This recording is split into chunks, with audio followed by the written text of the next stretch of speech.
नमिदं पूर्णात् पूर्णमुदच्यते पूर्णस्य पूर्णमादाय पूर्णमेवावशिष्यते। ॐ शान्ति शान्ति शान्तिः। Thank you so much. Please take your seats. And I would like to invite Dr. Pankaj Popere Sir, Associate Professor from the Faculty of Sustainability Studies, to give his welcome address.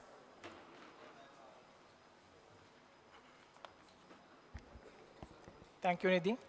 A very good evening to one and all. I, on behalf of the Faculty of Sustainability Studies, welcome you all in this auspicious occasion of World Environment Day 2022. We are fortunate to have with us Padma Shri Srimati Raibai Popere, popularly known as Beej Mata, as the chief guest. I welcome our guests of honor, Shri Pandurang Taure, Founder President of Agri-Tourism Development Organization, Shri Sanjeev Karpe, expert in innovative bamboo products, and Dr. Rajendra Shende, Director, Terror Policy Center. I warmly welcome our inspiration, revered Professor Dr. Vishwanath Karad, Founder President, MIT-WPU, and Honorable Shri Rahul Karad Sir, Executive President, MIT-WPU. I further extend my warm welcome to Dr. R.M. Chitnis, Vice Chancellor, MIT-WPU, Dr. Milind Pandey, Pro Vice Chancellor, MIT-WPU, all Honorable Sarpanch, faculty members, and students of MIT-WPU in this auspicious event. In the universe, there are billions of galaxies. In our galaxy, there are billions of planets, but there's only one Earth. The Mother Earth is a 4.6 billion years old planet, a planet that has seen rise and demise of several kingdoms of animals and humans. The planet has survived through extreme natural calamities and climatic fluctuations. Every time there has been a mass extinction, the natural world rose up. Today's anthropogenic problems present an unprecedented challenge for the Mother Earth to cope up on its own. The Mother Earth needs our intervention, care, and nurturing. The United Nations World Environment Day is a calling for us, the planet leaders. Let us come together and make a difference that counts. We at MIT-WPU are committed towards on-ground environmental action through various initiatives, such as the Save Soil campaign that we have been supporting. We have a university-wide student nature club called Ninox Nature Club that focuses on biodiversity research, conservation outreach, and environmental education. Today's event is completely managed by the Ninox Nature Club students, and it is hosted by the Faculty of Sustainability Studies. Our students have prepared a very beautiful short documentary on the biodiversity of MIT-WPU. Let us dive into this another dimension of greener MIT-WPU campus. I request my technical team to please play the biodiversity film now.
Ninox Nature Club. This was prepared during UGC committee visit. It was showcased to the UGC committee and they really appreciated it. I would like to now welcome Krishna from Save Soil campaign. He is here to share with us a brief idea about Sadhguru's Save Soil campaign and how it is going to help conserve biodiversity.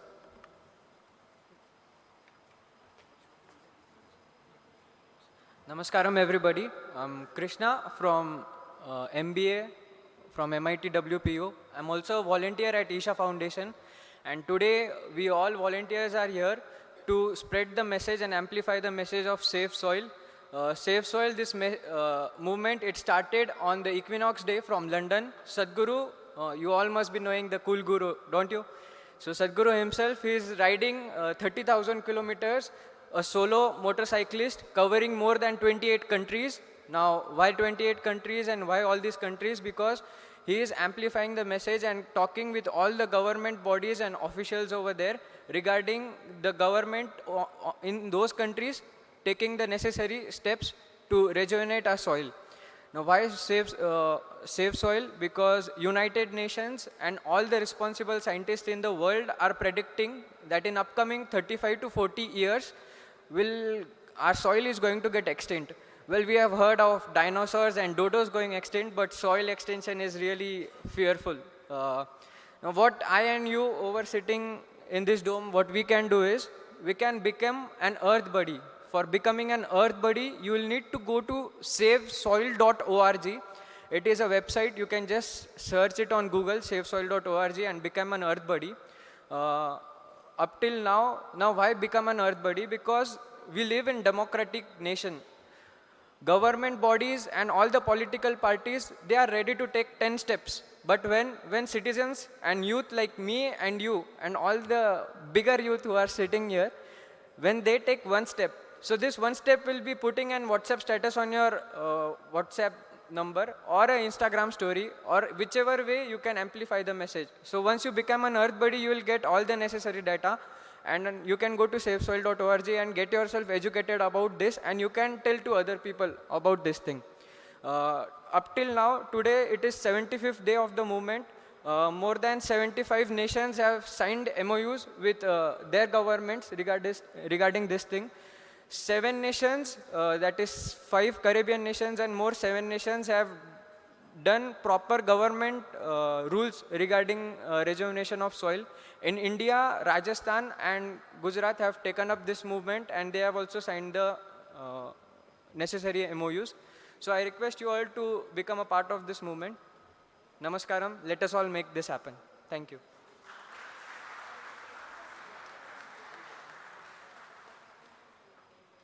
सद्गुरू बाबा, जे तुम्ही काम करता, जे तुम्ही एवढे फिरता, तर हे तुमच्यासाठी नाही फिरत, हे समाजासाठी फिरता. तर ह्या काम सद्गुरू बाबा, जे तुम्ही काम करता, जे तुम्ही एवढे फिरता, तर हे तुमच्यासाठी नाही फिरत, हे समाजासाठी फिरता. तर ह्या कामामध्ये मी जे काम करीत आहे, तर मी माझं स्वतःसाठी नाही किंवा माझ्या कुटुंबासाठी नाही, मी सगळ्या समाजासाठी काम करते, सगळ्या लहान मोठ्यासारखे काम करते. तर ह्या कामामध्ये तुम्ही एकटेच नाही, आम्ही सगळे मिळून आपण आहे, आणि सगळे मिळून ह्या कामाचा मोठा लढा उभा करायचे, आणि ह्या कामाचा लढा सगळ्या समाजाला द्यायचे. याच्यासाठी सगळा समाज जागी झाला पाहिजे तुमच्या पाठीमागं, आणि माझ्या DCBया मागं हे सगळं शेतकरी उभे राहिले पाहिजे. So we here at MIT have taken this movement in a very unique way, that is Save Soil for World Peace. Well, the good news for all of us is Sadhguru himself will be visiting the World Peace Dome, a magnificent dome which I don't need to tell, you all know it. Well, Sadhguru will be coming there on 14th at 2 p.m. I request you all, please, he is doing 30,000 kilometers. We can drive 30 kilometers till the dome and be a part of this movement, isn't it? So you all are coming, yes? Thank you. Now I'll hand it over to Nidhi. So you all can come at 1:30. There is a very small dance. We'll teach you the dance. You can become a part by learning dance. See, this entire thing is serious, but the solutions need not be serious. They can be in a fun way, isn't it? So please come at 1:30 on 14th.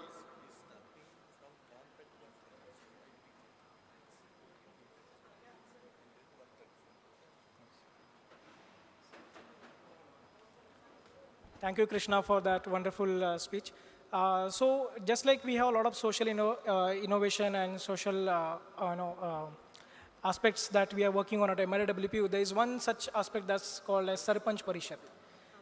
So these are the people who are actually working on ground for environment and by the environment. So we have an annual event that happens. Many of you are already aware of it.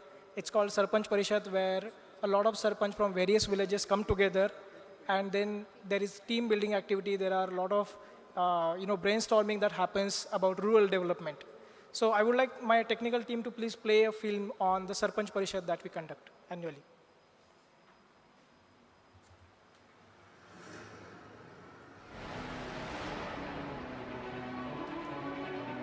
Sarpanch.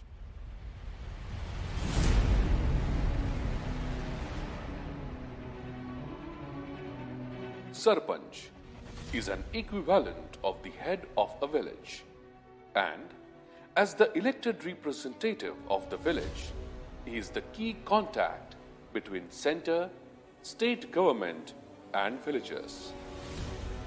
Maharashtra Sarpanch Sansad, conducted for the very first time in December 2017 at MIT World Peace University, Pune, is a unique initiative by Shri Rahul Karad, Executive President, MIT World Peace University, and Founder Dean of MIT School of Government.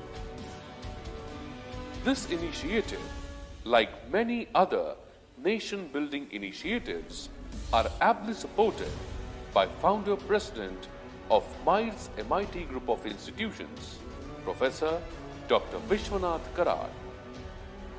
Sarpanch Sansad was organized following the Prime Minister's Rural Development Formula, and it endeavors to create model villages at every taluka level and ensure speedy development of villages. The Sansad is the gathering of Sarpanch, experts from different fields, representatives of government, government officials, and media representatives on a single platform to discuss the ways and means of strengthening the village ecosystem. This initiative aims to bring together all the stakeholders necessary for rural development.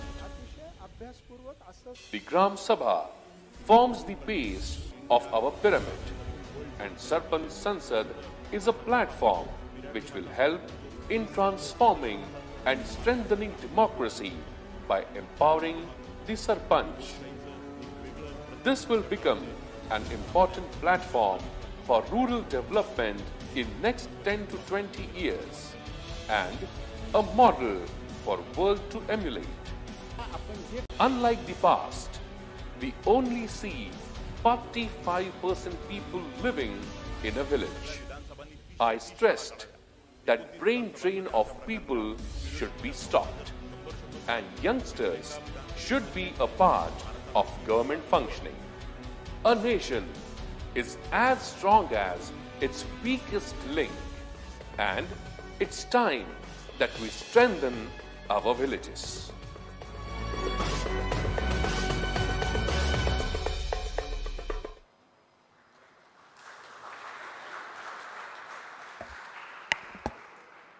Moving forward with the event, we now have our experts sharing their thoughts and their valuable knowledge with us. Firstly, we have Dr. Rajendra Shende, sir. Dr. Rajendra Shende is a former UNEP director and an international expert on sustainable development, green economy, climate change, energy, ozone layer depletion, and food security. He is an IIT Bombay alumni. He has successfully led a global team of 50 UN staff with diverse cultural background and with near-perfect gender balance in UNEP's Paris office and regional offices in Bangkok, Bahrain, Nairobi, and Panama City. He has also closely worked with top-level delegates of 146 developing countries to enable them to comply with one of the most successful multilateral environmental treaty, that is, the Montreal Protocol on substances that deplete the ozone layer, through capacity building, institutional strengthening, and regional networking. Currently, he serves as the chairman of the TERRE Policy Center, a not-for-profit organization working for environmental and social benefits. He is felicitated by former President of India, Dr. APJ Abdul Kalam, for developing solar vaccine coolers for communities in rural and remote areas. He is a reviewer, contributor, and coordinating lead author of IPCC report that shared the Nobel Peace Prize in 2007 with Al Gore. He continues to be a part of the strategic committees and reviewer of UNEP's publication on climate change. He also serves as a member of the governing council of the MIT World Peace University, India. I now please request RM Chitnis Sir, Pro VC, MIT-WPU, to please felicitate Rajendra Shende Sir.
It is an absolute honor to have you with us, sir. Your work is very inspiring and motivating. I request you to approach the dais and share your thoughts.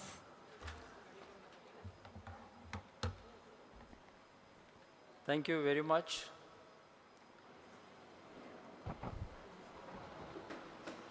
व्यासपीठावरील जमिनीवर काम करणारी लोक पण जे आकाशात उडणारे संदेश आपल्याला देतात. In English, common people with uncommon ability. And I am honoured and humbled by sitting next to Raibai, Pandurang Taware, माझे मित्र. यांना फार पूर्वी मी माझ्या गावामध्ये रहमतपूरला घेऊन गेलो होतो.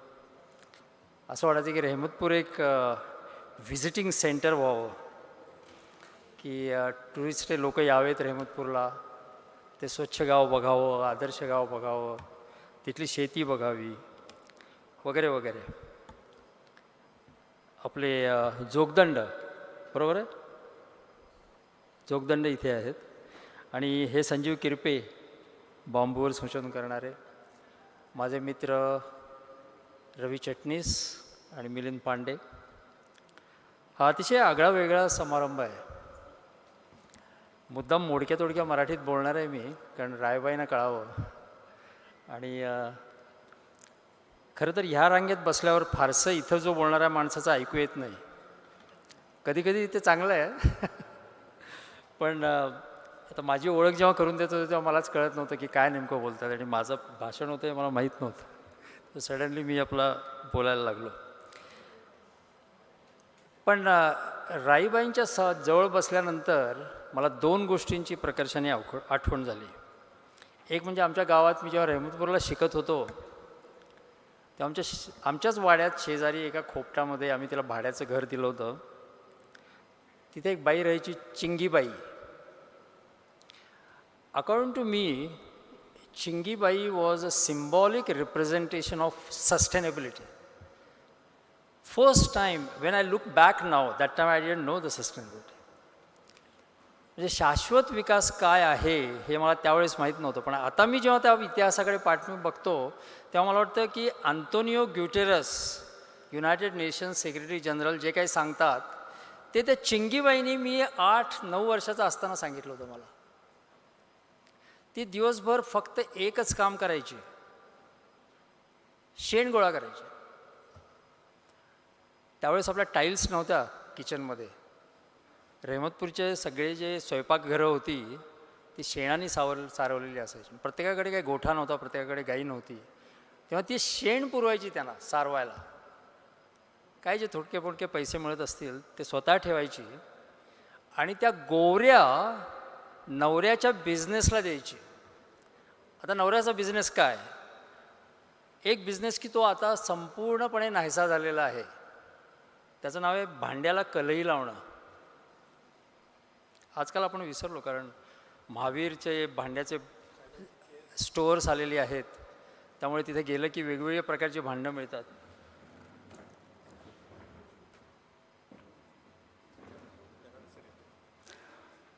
त्यामुळे कलई हा प्रकार माहीत नाही, पण ज्यांना माहीत नाही आहे त्यांच्यासाठी थोडं सांगतो. एक टीनची अशी एक काडी असते. पिरियॉडिक टेबलमध्ये, मी केमिकल इंजिनियर आहे IIT मुंबईमधून, is SN tin.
So it's a great honor for all of us to have revered Professor Dr. Vishwanath Karad Sir blessing this event.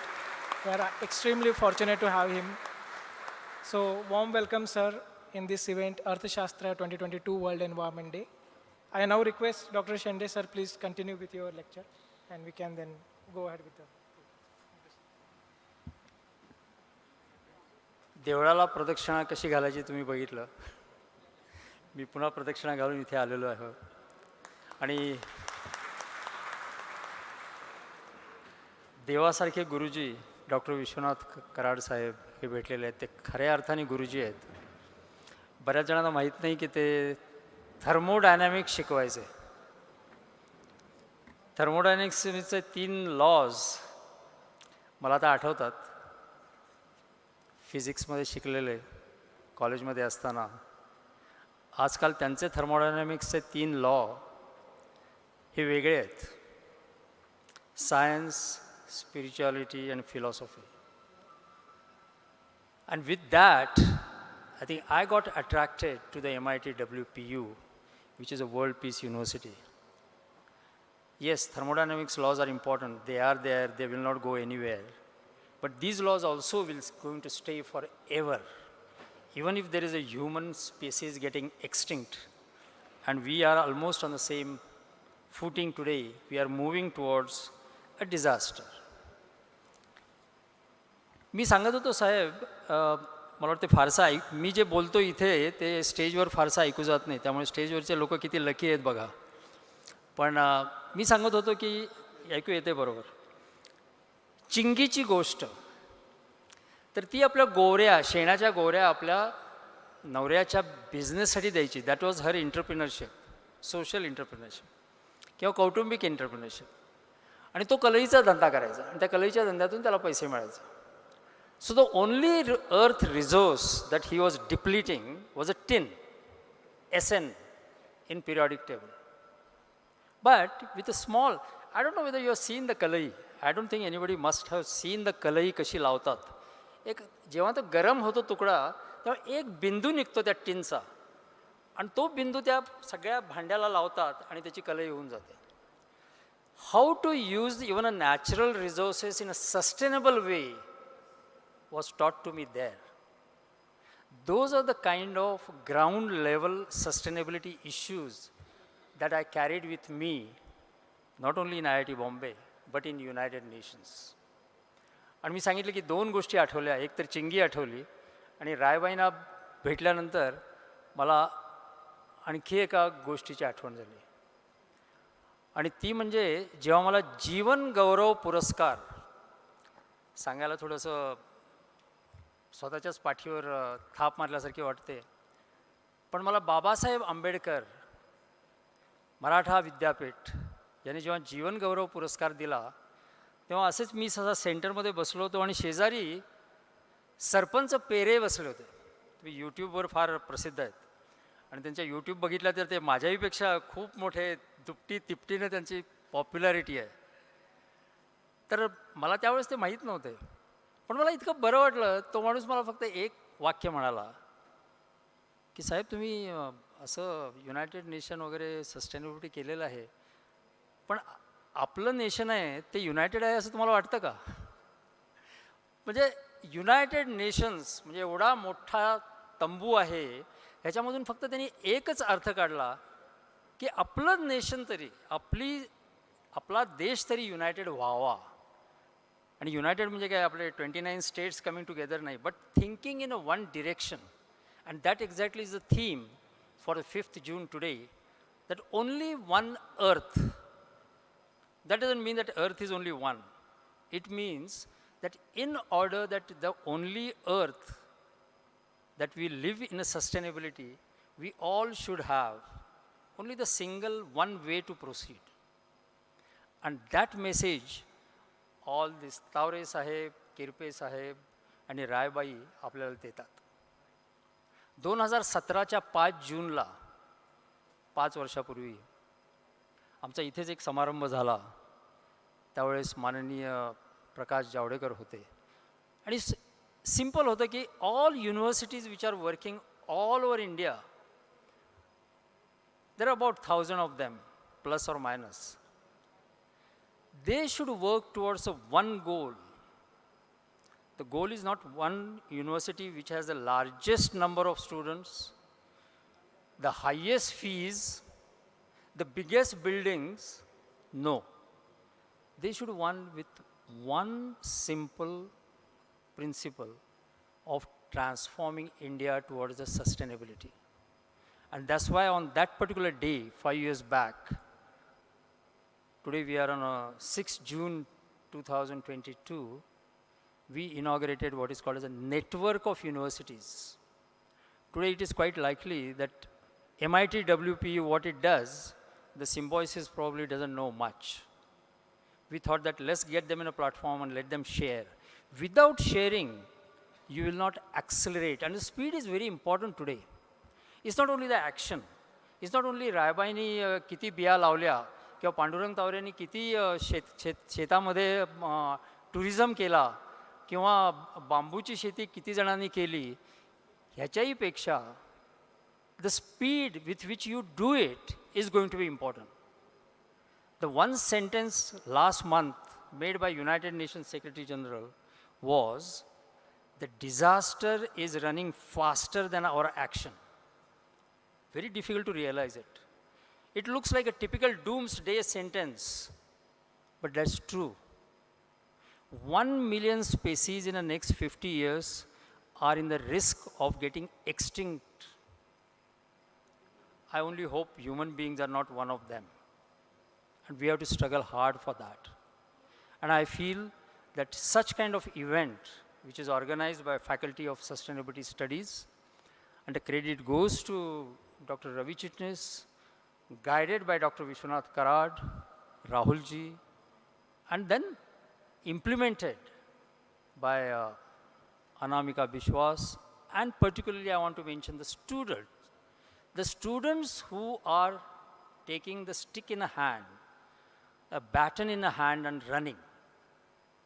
I think that race is going to be the important race. We don't need only the scale.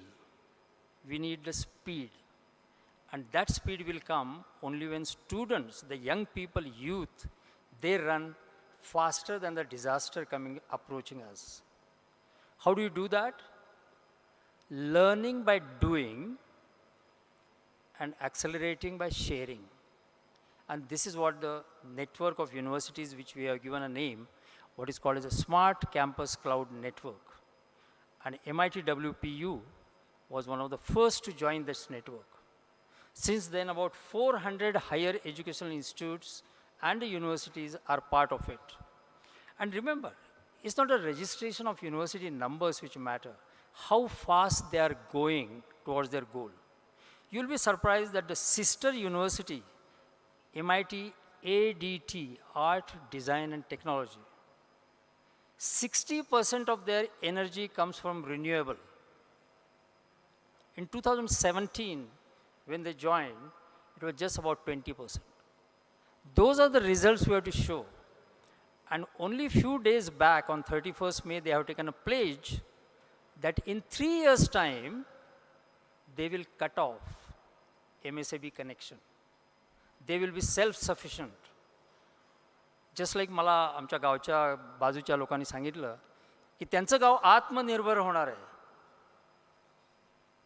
आत्मनिर्भर याचा अर्थ नाही की आम्ही एका खोलीमध्ये सगळं बसून आम्ही सगळं आमचं करू. पण आत्मनिर्भर in terms of resources. The resources that we have, we will make sure that we will use in a sustainable way so that we don't have to face a disaster. Today, everybody you go, they are taking water by tanker because we have almost finished our resources of water. It's coming. Yes, it is another matter that we have money to buy water. This is another matter. But imagine that that money also, there is a drought of that money and it is not far. It's approaching. Once that is there, then we will be at the same level as the poor people who are suffering today because they don't have muscle power, economic muscle power. Today we feel comfortable, we can carry the bottle of plastic, display it, saying that I have water. Who says that Chennai doesn't have water? I have water in my bag. Well, I think that kind of arrogance will soon vanish and we will be really in a problem. And instances like this, the events, they are giving that kind of message. SDG, Sustainable Development Goal number 16, which was formulated in 2015, really talks about the peace which Dr. Vishwanath Karad talked about in 1986.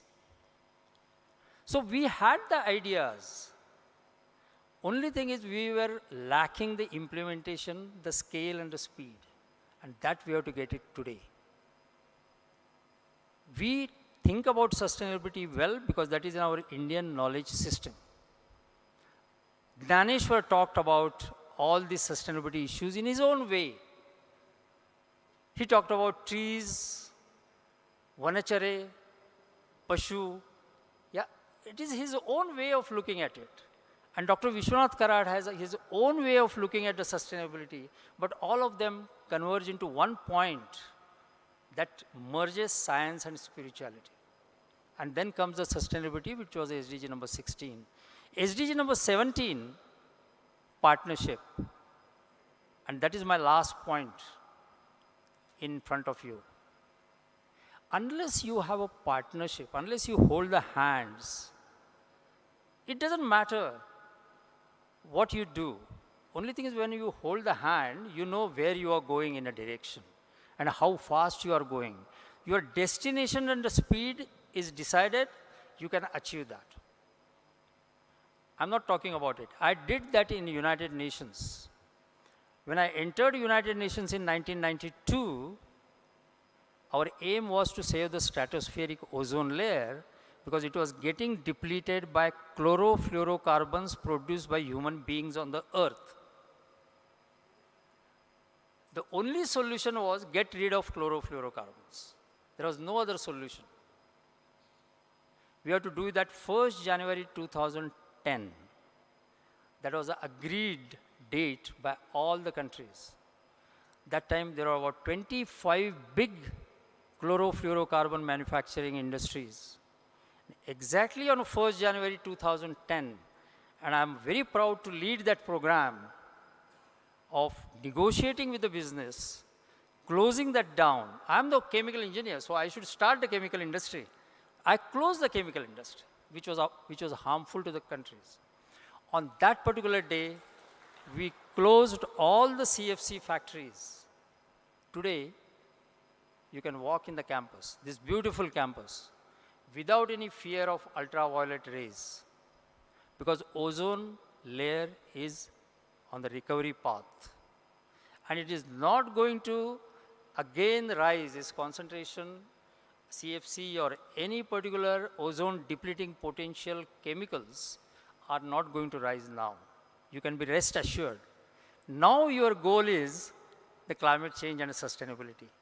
And today Raibai probably will tell you about carbon sinks, the seeds that lead to sustainability. Yesterday I was in a webinar with China. Now we know all the China. China is not our very good friend. We cannot put a hand on his shoulder and walk on the street. But Atal Bihari Vajpayee at that time had said that you can change your friend, but you cannot change your geographical neighbor. That neighbor will remain the same. And with that neighbor, we want to join hands for environmental sustainability. Let the politics play its games. That is probably required. But at the same time, our common enemy is a climate change. And we have to hold the hands to tackle that particular enemy. We have only one enemy, that is the climate change. COVID-19 pandemic is over or not is a debate going on all over the world. But there is no debate that the next pandemic is a climate change. Everybody agrees on that, and we have to take a measure for that. I'm going to learn today a lot from Raibai. I'm waiting for that. Sowing the seeds gives the hopes, but sowing the good youth gives us a future. And that is a message that she is giving. She's not giving a message just to grow trees. She's saying that the tree's message of giving hope should reach up to the youth, and youth should plant themselves for the future. Thank you for all the felicitations that you given to me.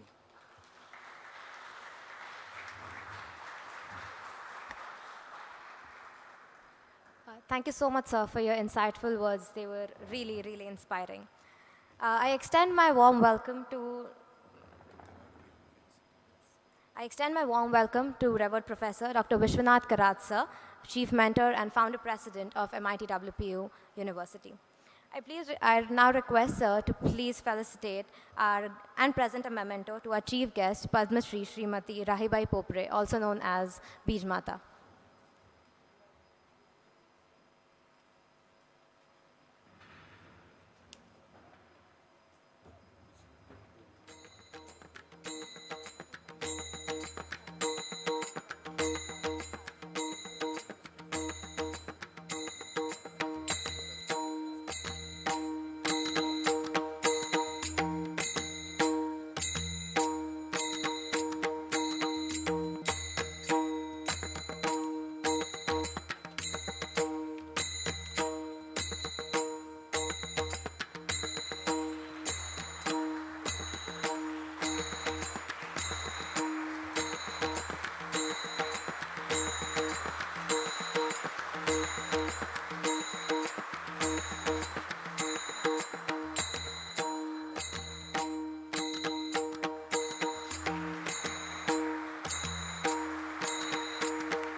I now request Vishwanath Karad Sir to also felicitate and welcome the serpenters we have today present in our event.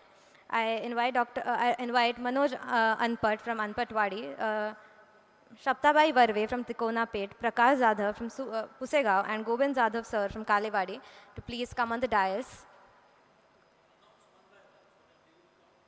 Yes.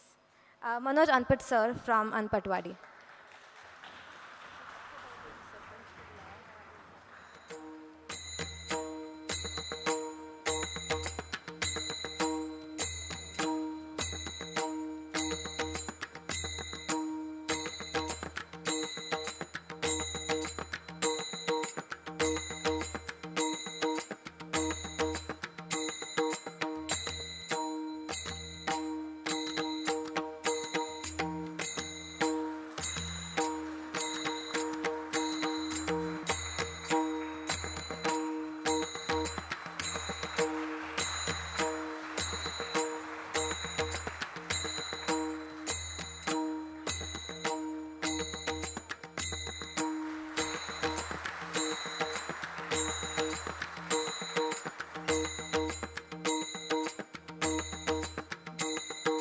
I invite Shaptabai Varve ma'am from Tikona Pet.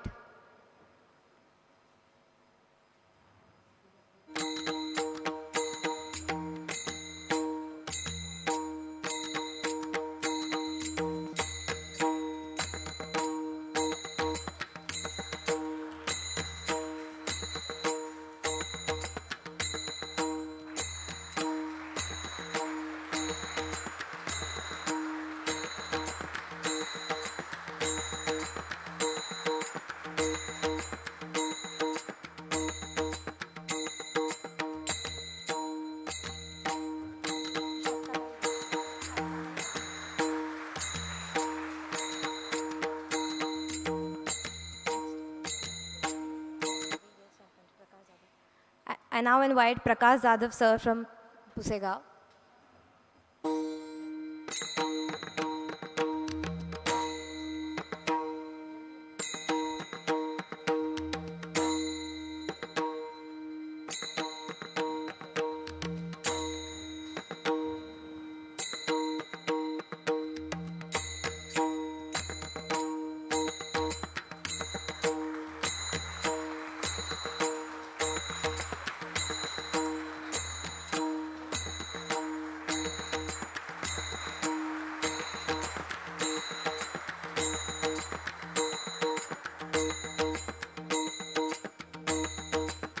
I now invite Govind Zadhav Sir from Kalewadi.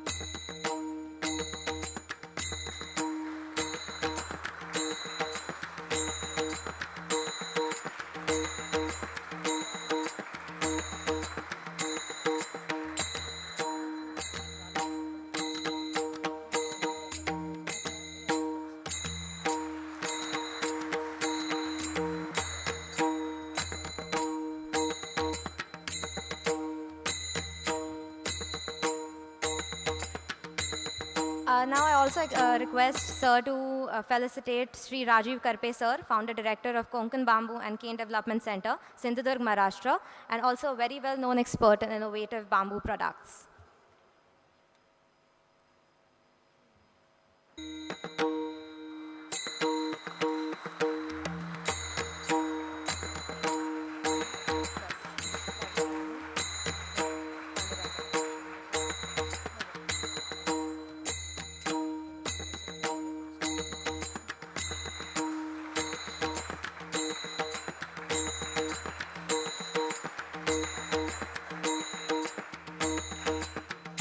I request Sir to also felicitate Sri Panduranga Tavre, father of agritourism concept in India and founder president, Agri-Tourism Development Corporation, ATDC.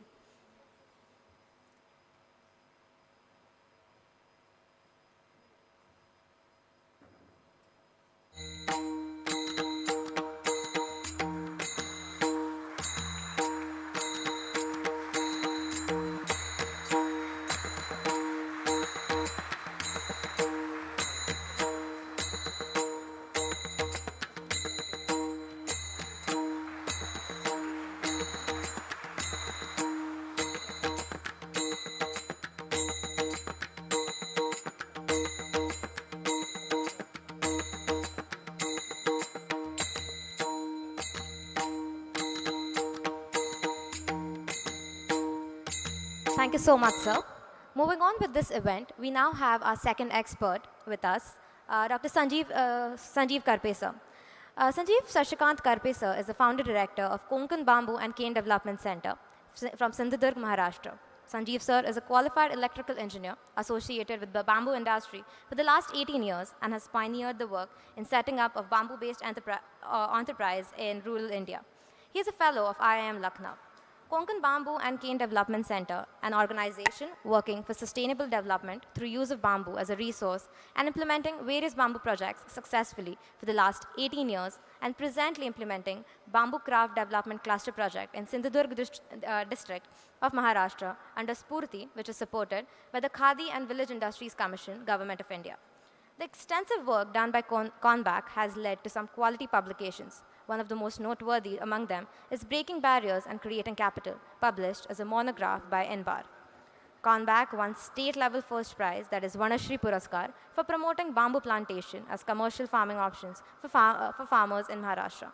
He is also an expert member on the steering committee of NBAR Task Force Bamboo Construction.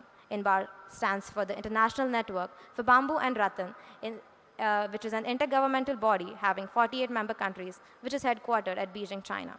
I now request Sanjeev Karpe, sir, to please approach the dais and address the gathering.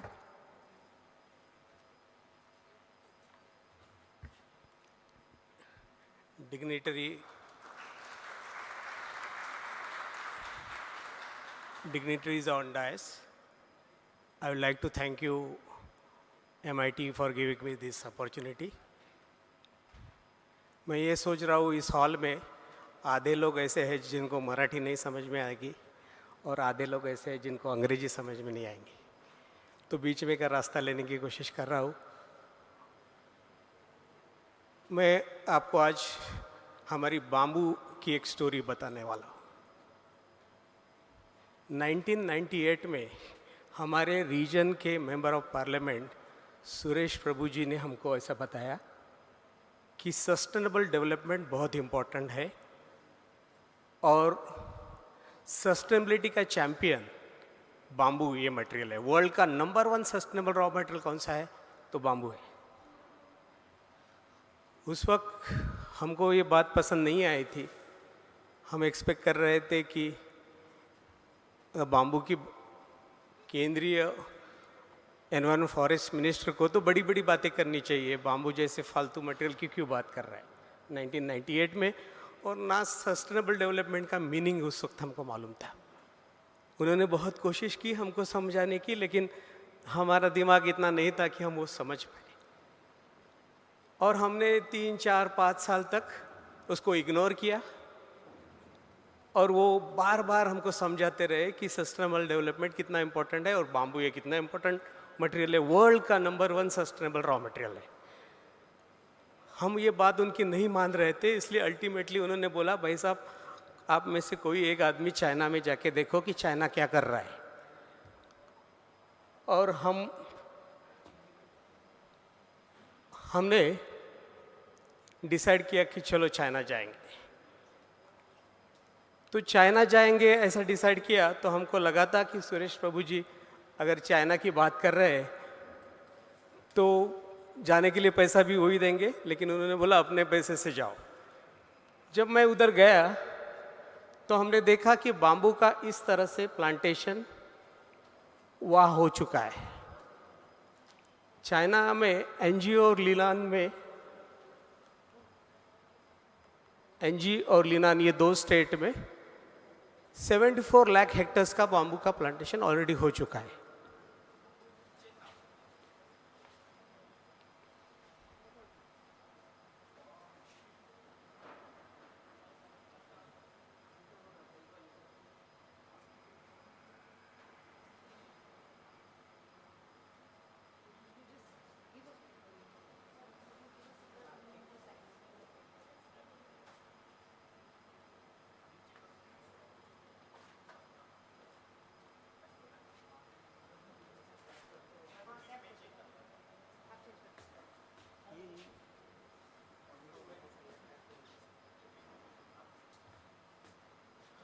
तो ये सब मैं आपको जो images दिखा रहा हूँ, ये China ने किया हुआ बाम्बू का प्लांटेशन है।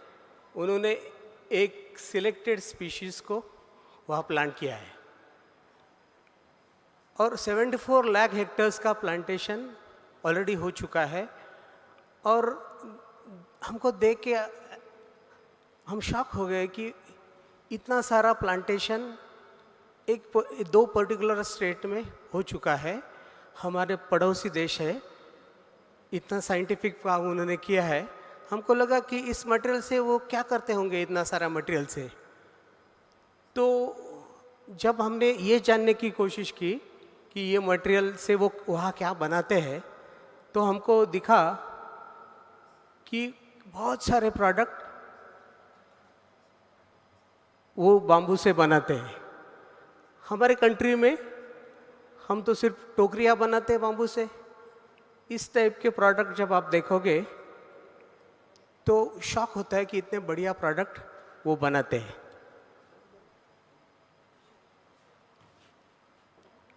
अगर कोई एक अपना पड़ोसी देश वर्ल्ड का नंबर 1 सस्टेनेबल रॉ मटेरियल को इस्तेमाल कर रहा है, ये बाम्बू का फर्नीचर है, वहाँ से बाम्बू से बोर्ड बनते हैं और बोर्ड से वो फर्नीचर बनता है।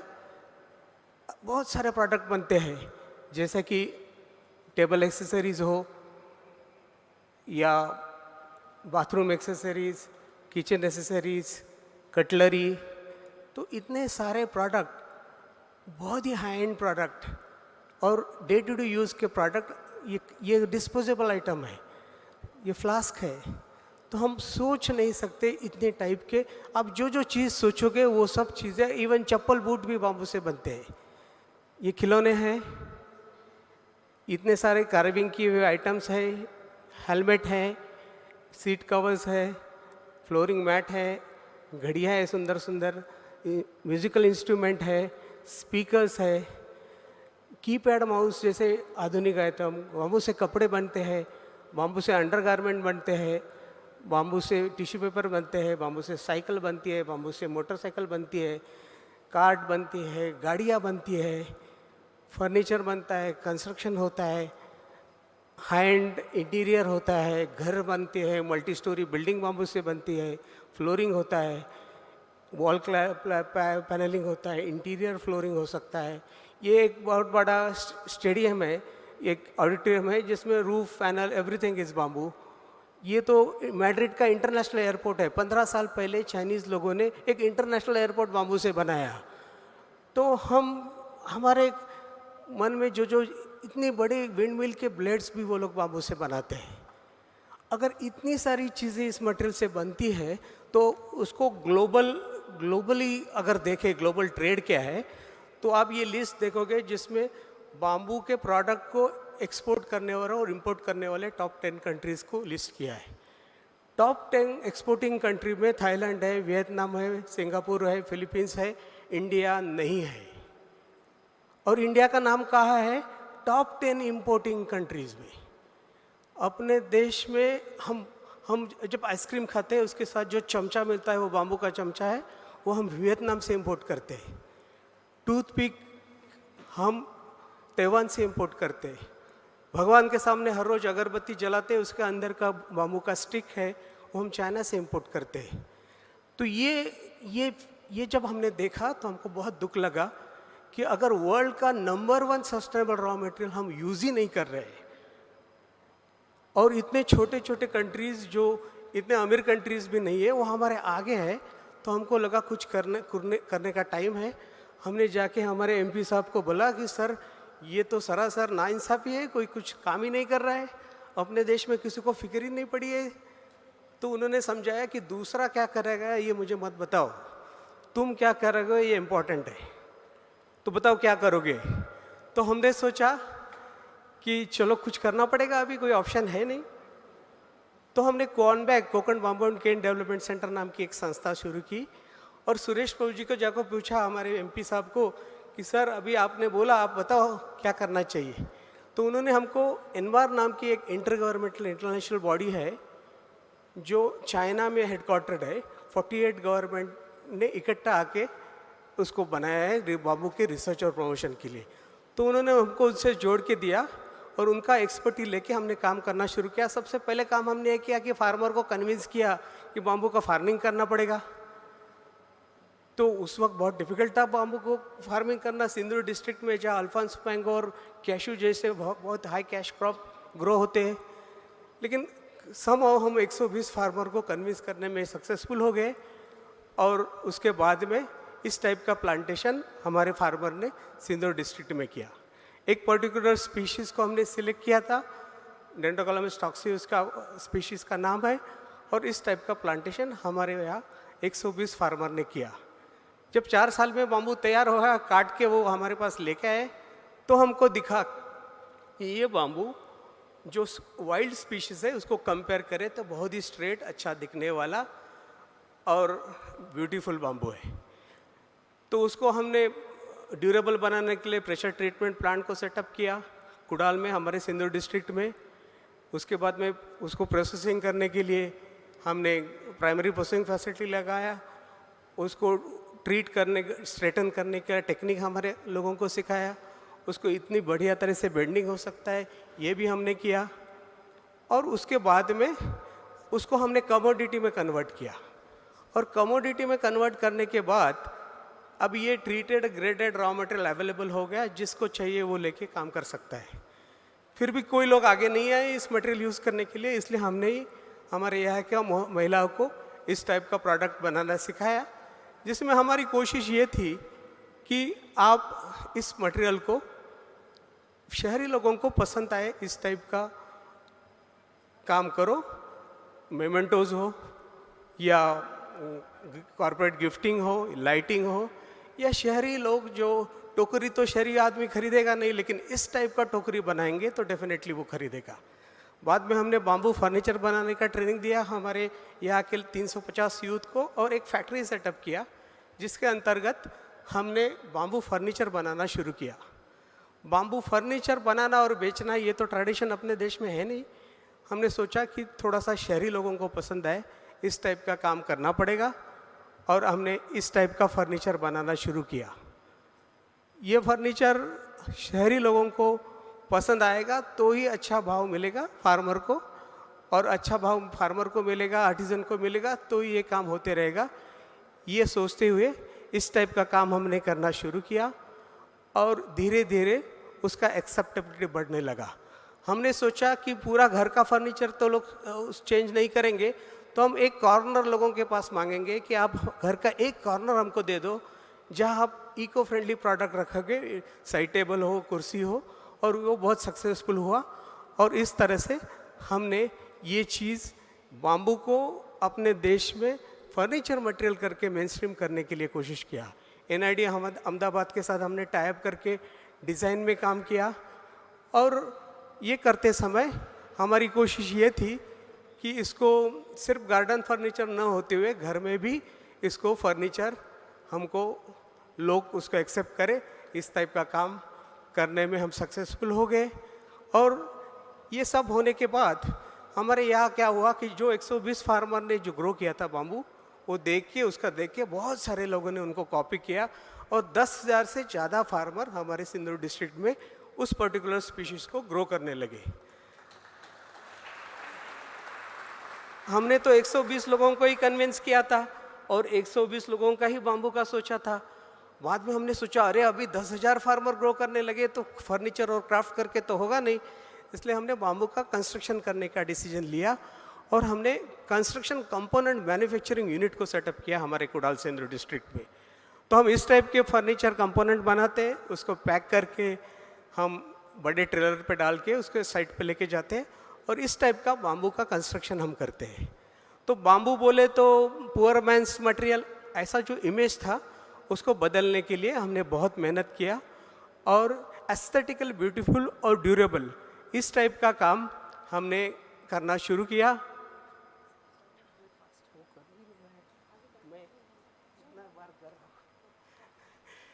बाद में हमने एक बड़ा बिल्डिंग भी बनाने शुरू की। ये 10,000 स्क्वायर फीट का स्ट्रक्चर है, हमने बेंगलोर में किया। और इस टाइप के काम जब होने लगे तब लोगों को मालूम पड़ा कि वैल्यू फॉर मनी बाम्बू में है। ये हमने एक बैंक्वेट हॉल किया राजा राजेश्वरी टेम्पल ट्रस्ट के लिए, हमने कर्नाटक में हुलकोटी में, और एक प्री इंजीनियर्ड बिल्डिंग जैसा बनता है उस तरीके से ये बाम्बू का बिल्डिंग हमने बनाया, और उसकी वजह से लोगों को एक कॉन्फिडेंस आया। गवर्नमेंट ऑफ महाराष्ट्र के लिए हमने एक 1 लाख स्क्वायर फीट का इंस्टीट्यूट बनाया, ये फॉरेस्ट डिपार्टमेंट का इंस्टीट्यूट है। बाद में हमने प्रदेश में जाके काम करना शुरू किया। ये वाटर ऑफ ऑस्ट्रिया के लिए, हिल्टन ग्रुप के लिए हमने मालदीव में एक रिसोर्ट का काम किया, और उस वक्त हमको मालूम पड़ा कि अपना ये जो मटेरियल है ये ग्लोबली कॉम्पिटिटिव है, हम प्रदेश में जाके चाइना को बीट कर सकते हैं।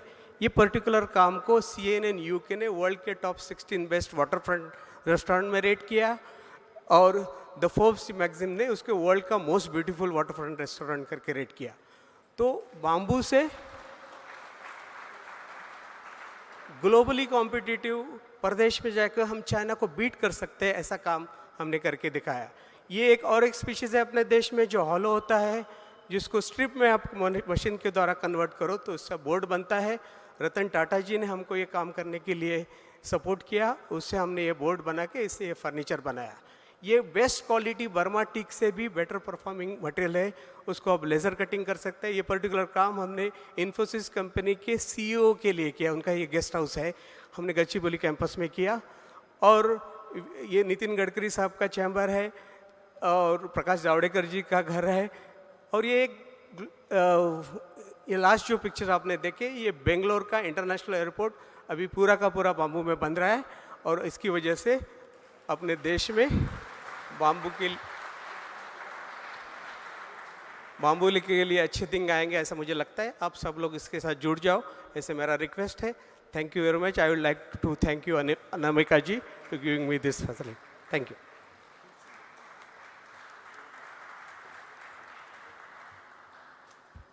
Thank you so much, Sanjeev Karpe sir. The work that you do is actually very inspiring. Your thoughts are really motivating. Moving on, we now have a third expert among us. I would like to introduce you all to Shri Panduranga Tavre sir. Pandurang sir is a 4th generation farmer and a 1st generation entrepreneur, native from the village of Sangvi in Baramati Taluka, and he is born and brought up in a joint family of 50 members. He studied computer science and has worked in the hospitality industry for the past 20 years. In 2003, he married agriculture with tourism and has launched Agri-Tourism Development Corporation with Model Agri-Tourism Center in Baramati. After running agri-tourism operations successfully for 3 years, he took on training and skill development in agri-tourism for other farmers in Maharashtra. And as of 2020, he has replicated the idea of agri-tourism on 628 farms in more than 300 villages and 29 districts in the state of Maharashtra. I welcome Pandurang sir to please address the gathering and enlighten us with his words.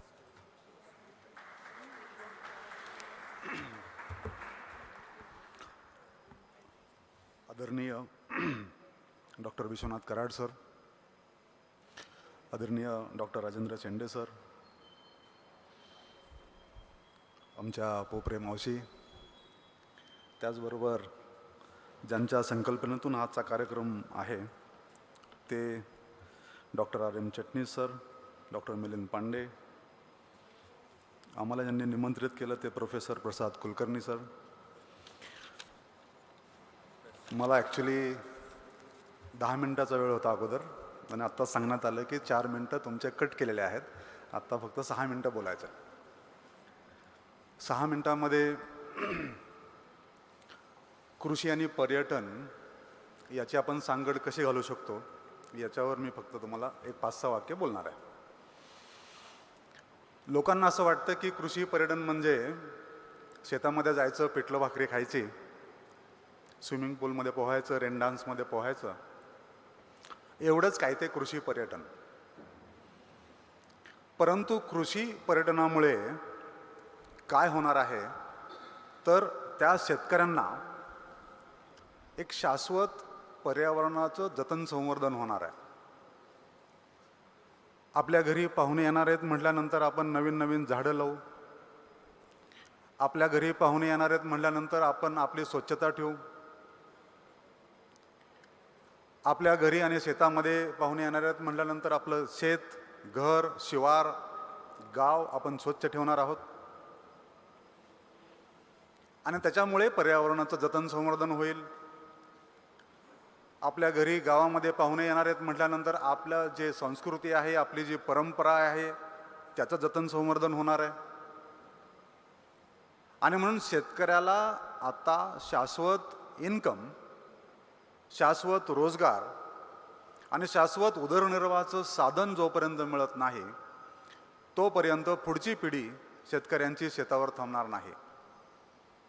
आणि म्हणून शेतकऱ्यांनी आता काय केलं पाहिजे, तर आत्ता जे आपण पिकवतोय ते विकायला शिकलं पाहिजे किंवा जे बाजारात विकतंय ते पिकवता आलं पाहिजे. आणि म्हणून आपण ग्राहकांकडे जाण्यापेक्षा ग्राहक जर आपल्या शेतावरती आले, ग्राहक जर आपल्या गावामध्ये आले तर 2 दिवस ते आपल्याबरोबर राहतील, शेत शिवार बघतील, गावाची संस्कृती त्याचा अनुभव घेतील. आणि मग जाताना आपण पिकवलेला ताजा कृषीमाल असेल, गावातल्या महिला बचत गटांनी केलेले पदार्थ असतील, आपल्या कलाकारांनी केलेल्या वस्तू असतील, या सगळ्यांना एक शाश्वत असं बाजारपेठ मिळणार आहे. आणि म्हणून कृषी पर्यटनाच्या माध्यमातून एक शाश्वत पर्यावरणाचं जतन संवर्धन, शाश्वत आपल्या संस्कृतीचं आणि परंपरेचं जतन संवर्धन, त्याचबरोबर आपल्या गावातल्या कारागिरांना गावातच रोजगार उपलब्ध झाल्यामुळे त्यांना एक शाश्वत रोजगाराचं साधन, उदरनिर्वाहाचं साधन कृषी आणि ग्रामीण पर्यटनाच्या माध्यमातून होणार आहे. आज महाराष्ट्रभर 1000पेक्षा जास्त कृषी आणि ग्रामीण पर्यटन केंद्र अस्तित्वात आहेत आणि सुरू आहेत. एक उदाहरण वाशिम जिल्ह्यामधलं आपल्या समोरच आहे. वाशिम जिल्ह्यामध्ये आमखेडा म्हणून एक छोटंसं गाव, आणि त्या गावामध्ये एक शाश्वत विकास आणि आत्मनिर्भर गाव कसं होऊ शकतं, एक चांगलं उदाहरण अविनाश जोगदंडदादांनी या ठिकाणी घालून दिलेलं आहे. हे सगळ्या गोष्टी होतच राहणार आहेत, परंतु डॉक्टर साहेबांच्या संकल्पनेतून त्यांनी जे 40 वर्षापूर्वी शाश्वतेचं रोपटं लावलेलं आहे, त्यांच्या विचारातून आपल्याला नुसतं जर शाळा कॉलेजेस सुरू केले आणि त्यातून आपण फक्त शिक्षण देत राहिलो तर आपण मानवाला यंत्र बनवल्याशिवाय राहणार नाही. डॉक्टर साहेबांनी एक ओळखलं की शिक्षणाला जर अध्यात्माची जोड दिली तर तो शाश्वत मानव म्हणून विकास करेल. आणि म्हणून तुमची जी शाश्वतेची शिकवण आहे 40 वर्षापूर्वीची, आत्ता आपण क्लायमेट चेंजबद्दल बोलतो, ह्या सगळ्या गोष्टी ठीक आहेत, पण डॉक्टर साहेबांना शिक्षण आणि अध्यात्माची जोड देऊन एक शाश्वत विकास कसा घडवता येईल याच्याबद्दलचं बोललेलं आहे. शेंडे साहेबांचं काम म्हणजे सूर्यासारखं आहे. ही सगळीच जी मंडळी आहेत याच्याकडे शाश्वत सस्टेनेबल कसं होऊ शकतं याच्याकडे आपण बघत आहोत. आणि कृषी आणि ग्रामीण पर्यटनाच्या माध्यमातून आम्ही एकच आम्हाला करायचं आहे, तो म्हणजे शेतकरी शेतामध्ये टेकून राहिला पाहिजे आणि शेती शेतकऱ्याच्या घरामध्ये टेकून राहिली पाहिजे, तरच आपल्या भारताचा विकास होईल. जय हिंद, जय Maharashtra.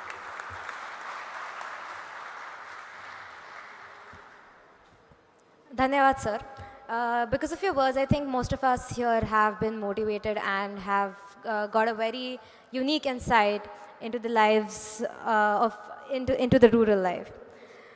Now, as we all know that MIT-WPU is built upon the principles of peace and sustainability. Today, on the occasion of World Environment Day, we will be unveiling the sustainability report of the MIT-WPU campus. I would like to now invite Saurav Datta, a student at MIT-WPU who's pursuing MSc Ecology Society and Sustainable Development.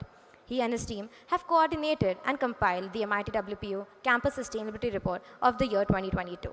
Over to you, Saurav. Thank you, Nidhi.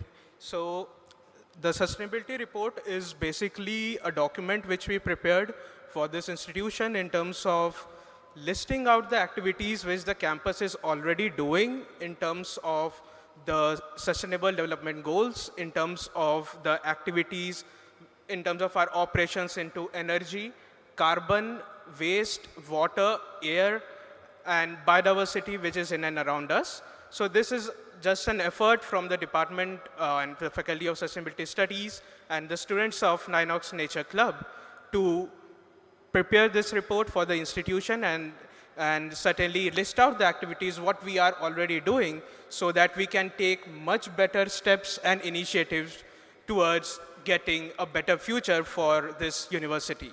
Yeah.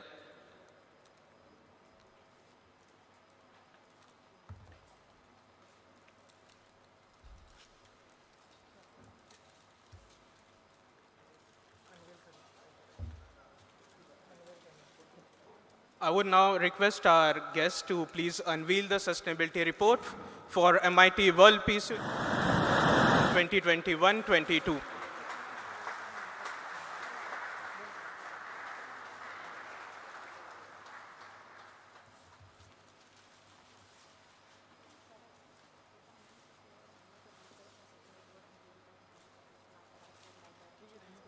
We are honored to have this report being inaugurated by the hands of Professor Dr. Vishwanath Karad Sir.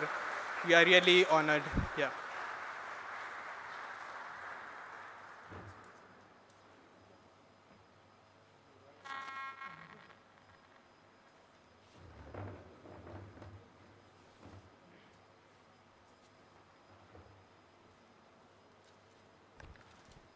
This is the third sustainability report of MIT-WPU campus. I remember the first report in 2018, after the completion of 1 year of MIT-WPU's participation in a university network which I mentioned. We released the first report. And when we had the inauguration in 2017, I mentioned this to Dr. Vishwanath Karad, that we are not having just a launching event, but we will be measuring throughout the year what exactly students and the faculty will be doing to make this campus a sustainable. And that first report was published exactly on 5th June 2018. The next report was prepared 5th June 2019. And then you know what happened. Then there was a pandemic, so our activities were closed. And I really would like to congratulate the spirit. And I don't know whether that is called as a spirituality. I think this is now, it's not Dr. Vishwanath Karad or me telling that we need now the sustainability report. It's the students who came forward saying that we want to now make that because pandemic is over. No, that is the spirit which makes this MIT-WPU campus different, and that is what is the principle of participative management. What cannot be measured cannot be managed. And this report talks about the measurements. I see that a lot of qualitative exercise is done there, but behind those qualitative exercises, there are numbers. How much water is being consumed per head? How much electricity is consumed? Are we making a rise or we are coming down? What about the carbon sink? It's not a greenery that gives the carbon sink. Yesterday we were talking to the Chinese people and they are talking about a list of carbon sinks. The wetlands are carbon sink. The biodiversity is a carbon sink. And you have a rivers as a carbon sink. And first and the last is the soil is a carbon sink. And I'm so proud that Dr. Vishwanath Karad is supporting this movement of save the soil. It's not only about the pesticide, it's not only about the fertilizer which makes this soil polluted. It is a kind of carbon that we are not allowing to go to the soil that makes this soil dead. We should allow the soil to breathe and get the carbon over there. So the Save the Soil campaign, which as you heard about it, is nothing but a campaign for climate change. And I think those kind of messages are given through this. And I would like to congratulate Dr. Vishwanath Karad's spirit behind it, the guidance behind it, and I hope this continues and this becomes one of the rare examples. After 2017, number of universities started making such reports.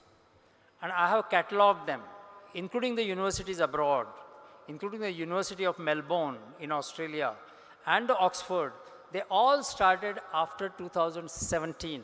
So MIT-WPU should take a pride that you were the pioneers in making a sustainable report. Thank you.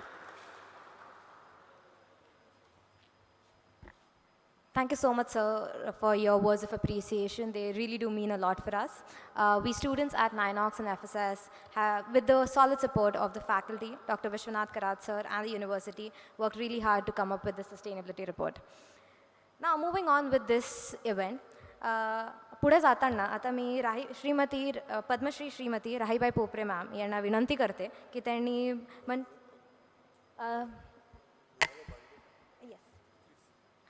Srimati Raibai Popere ma'am, here Padma Shri, she is a recipient of the Padma Shri award. She has she's worked tirelessly to save more than 200 plus indigenous seeds. We are very honored to have her with us today. मी त्यांना मंचावर येऊन संमेलनाला संबोधित करण्याची विनंती करते. या ma'am.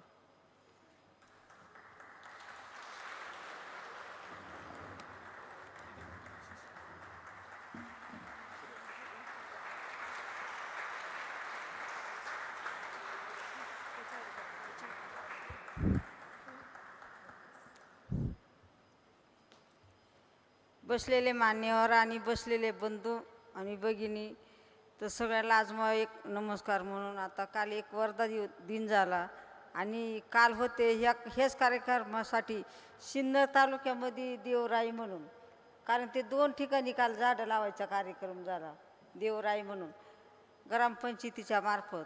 आणि त्याच देवराया जर खरोखर ठिकठिकाणी उभ्या राहिल्या तर हा एक आपल्या वातावरणामध्ये सुद्धा उत्तम होईल. आणि मग हे आता हे काम करीत असताना मी एक काम केलं. आता कोणी पद्मश्री, सगळेच म्हणतात पद्मश्री. आता मला 2 पुरस्कार भेटले, एक पद्मश्री एक नारी शक्ती. पण मी आजही म्हणते पुरस्कार माझे नाही आहेत, या मातीचे आहेत आणि माझ्या बियाचे आहेत. कारण मी एक काळ्या मातीचं नातं जोडलं, एक निसर्गाची शाळा शिकले म्हणून आज तुमच्यासमोर बोलू शकते. कारण आता इथं जरी पण प्रत्येक व्यक्ती कागद घेतो, मोबाईल घेते आणि मग बोलतात, तसं मला काहीच बोलता येत नाही आणि ते मला कळतच नाही, कारण मी शिकलेलीच नाही आहे. पण हे काम करत असताना मला फक्त एक समाजामध्ये चांगलं काम केलं तर त्या चांगल्या कामाची पावती कुठंतरी भेटते, तुमची आमची सगळ्यांची. तर मी एक DCB म्हणजे हे DCB बियाची बँक स्थापन केली. पण हे DCB कसं, मला एक समाजात फक्त लहानपणापासून आवड होती काम करायचं. आणि कोणत्याही चांगलं काम जर करायला गेलं माणसं, त्याला खूप अडचणी येतात आणि खूप अडचणी दूर करावं लागतात, खूप बोलणी पण खावं लागतात. तर हे देशी बियाण्याचं आणि गावरान बियाण्याचं मी माझ्याच घरामध्ये अनुभव घेतला. लहानपणापासून मला शेती करायची सवय होती. आमच्या वडिलांच्या घरी आम्ही शेतीच करायचो आणि वडिलांच्या घरी पण खूप गरिबी होती. आमच्या आई लवकरच म्हणजे 9 महिन्याची असतानाच आई वारली. मग पण आमच्या वडिलांनी सगळ्या मुलींचा 7 मुली आणि 1 मुलगा तेवढ्यांचा सांभाळ आमच्या वडिलांनी केला. पण एक मी असं सांगते का, वडिलांनी शाळा नाही आम्हाला शिकवता आली, पण ज्ञान बाकी भरपूर शिकवलं आम्हाला. आणि तेच ज्ञान मी म्हणते आज माझ्या वडिलांच्या पुण्यानेच मी कधी शाळेची पायरी नाही येंगले, पण आता मोठमोठ्या कॉलेजमध्ये बोलितात, शेतकरी बोलितात.